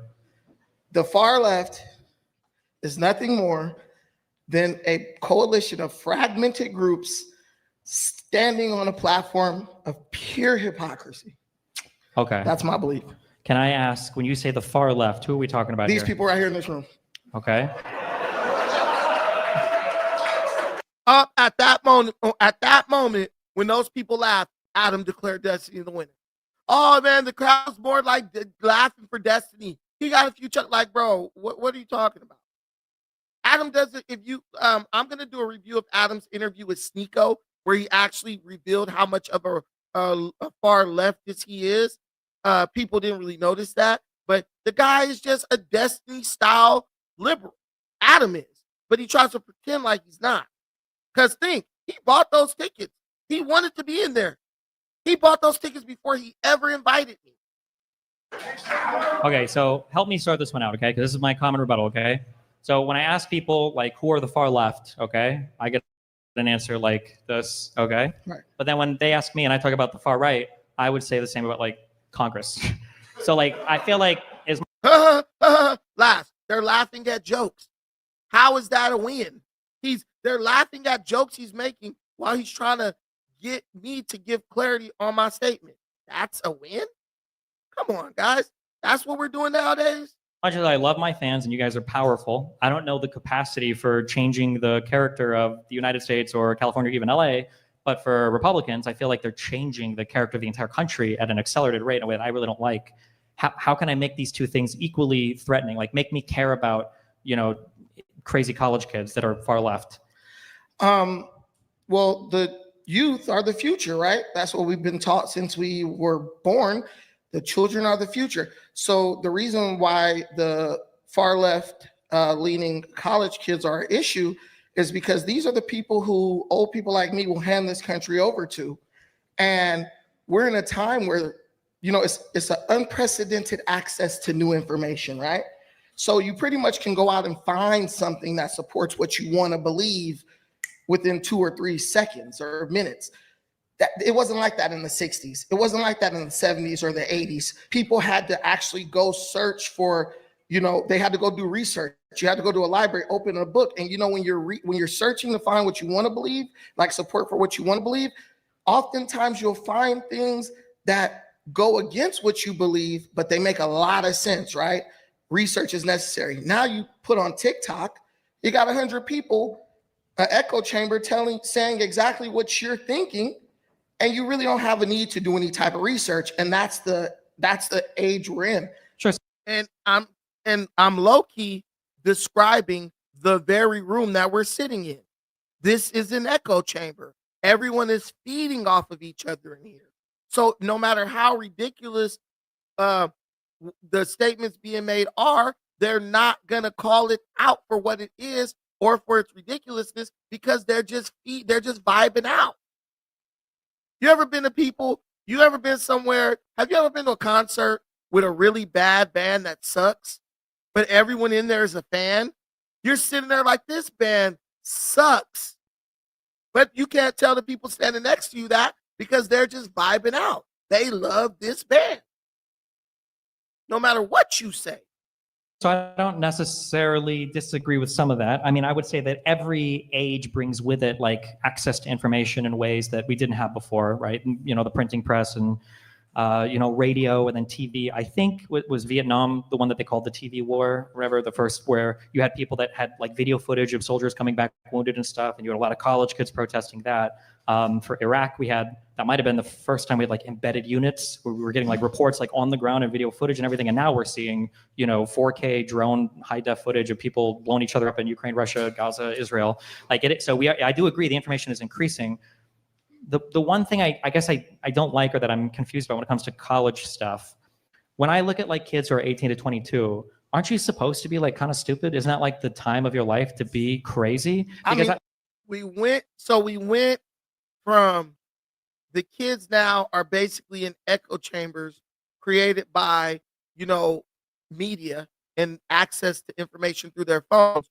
We went from that to Vietnam, Iraq, drone strikes, back to, aren't kids supposed to be stupid when they're 18 years old in college?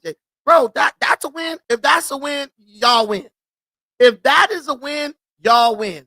That sound like bro was just saying a bunch of gobbledygook, trying to make it seem like he's like thinking at a higher level than me.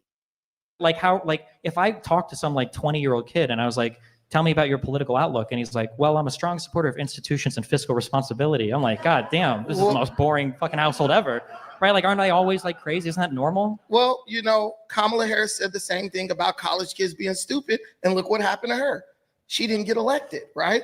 College kids are not stupid. They're in school for a reason. You know who's stupid? People sitting out on drugs, doing crime. They're stupid. College kids are in an age of where they're learning, and they're trying to grow into people who can like facilitate the continued prosperity of this country. Mm-hmm. The problem is we're not giving them a chance to learn through experience what older people like their parents already know.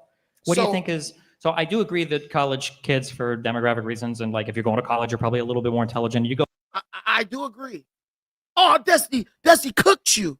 Well, why is he agreeing with me? He cooked me, but he's agreeing with me. See, this is what I'm saying. Like, we know Neem's short. He has the attention span of probably like a worm. He's just like not even gonna watch this because he doesn't even know. He wouldn't even be able to understand what's being discussed. But at the end of the day, every statement I made is being proven by who's sitting in the president in the White House right now. They thought college kids were stupid, but look how many college-age males voted for Trump. See, they dismiss people. They're not important. This person's not important. That person's not important. And those people that the forgotten, the people that they threw out, like the Bible says, the stone that the builder rejected became the chief cornerstone of Donald Trump's campaign. And they lost in a landslide. But that's what degenerate Afro think tank says you got destroyed by destiny. But let me tell you, they will never go break this debate down and explain to you where I got destroyed. That's the difference. Everybody could talk about, you could say a lot of things.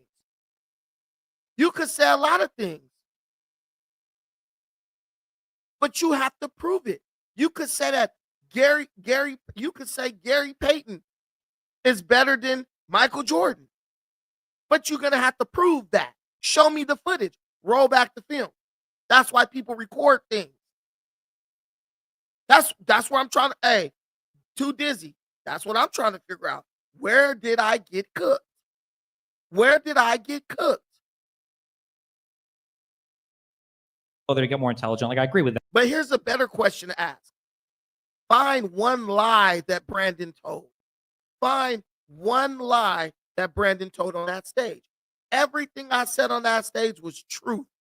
I did my own review of this video and showed everybody in real time as I Googled using AI and proved that everything I said was true. And guess what? I Googled it while the screen was up and allowed the response to pop up on the screen while the audience could see it.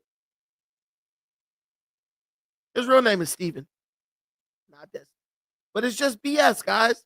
It's pure nonsense. Have you ever played like board games or whatever? Have I ever played board? Yeah. So now we're moving. Now this is the last example I'm gonna give you. Now we're moving on from the original statement I made, right? Now we're going to have you ever played board games and have you ever had somebody tell you about being a parent and they don't have kids? This is the second part where I cooked this at. There's sometimes people are making like role playing games. They've got like intelligence and you got like wisdom. Right, Some people might call like street smarts or book smarts or whatever. However people are life experience, common sense versus knowing things. Like college kids can be smart, but oh my God, they can also be fucking stupid, right? Like you'll see like a guy who's 22, graduating college, maybe 21 early, like drunk driving or making the dumbest decision ever for the first time, crashes his car, gets his girlfriend pregnant, whatever stuff. Because like, man, their kids are dumb. They make dumb mistakes. They do that. It'll happen. There's no way, like part of the learning experience is making those mistakes and being crazy and being cringe, isn't it? Yeah.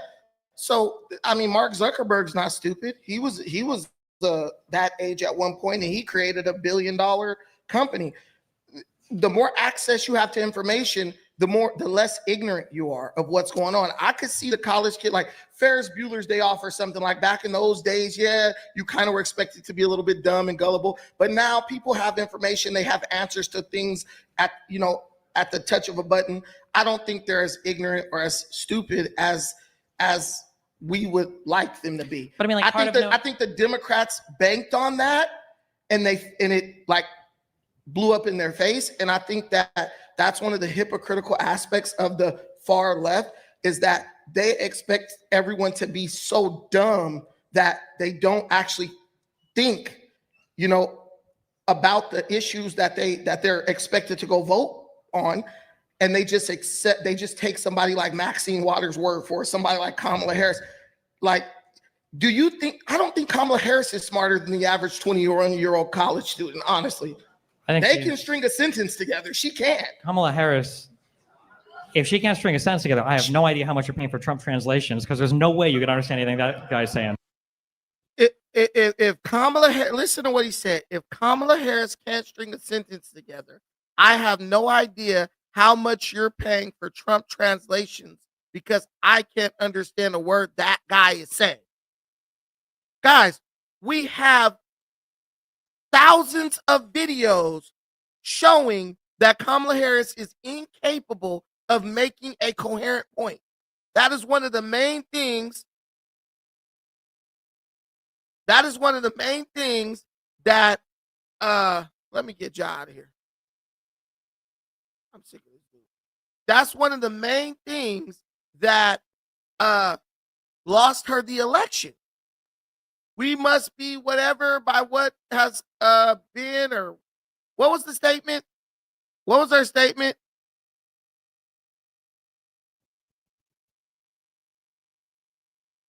Oh, we must be unburdened by what has been. Remember that? You still can't tell me what that means.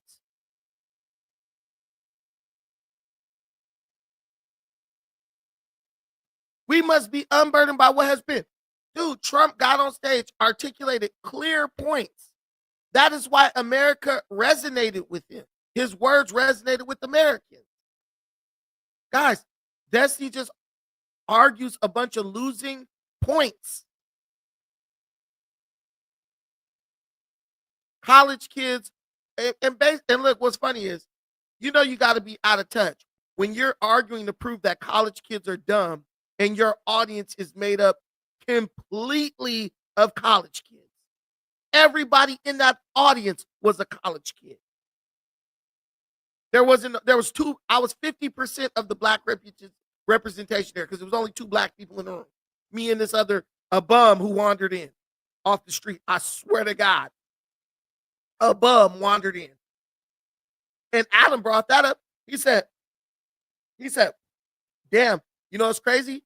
There's only 2 black people in the room, and one of them is a bum that wandered in. And I looked up, and it was a bum with nappy ass hair and a sweaty ass shirt, dookie brown shirt on, walking in, and they're like trying to, like, you could tell they don't want to be like, get out, you dirty, filthy bum. So they're trying to like do the kids glove thing with him. And he's like looking all confused and shit. How dare we say Merry Christmas, right? The internet is filled with dumbass statements made by Kamala Harris.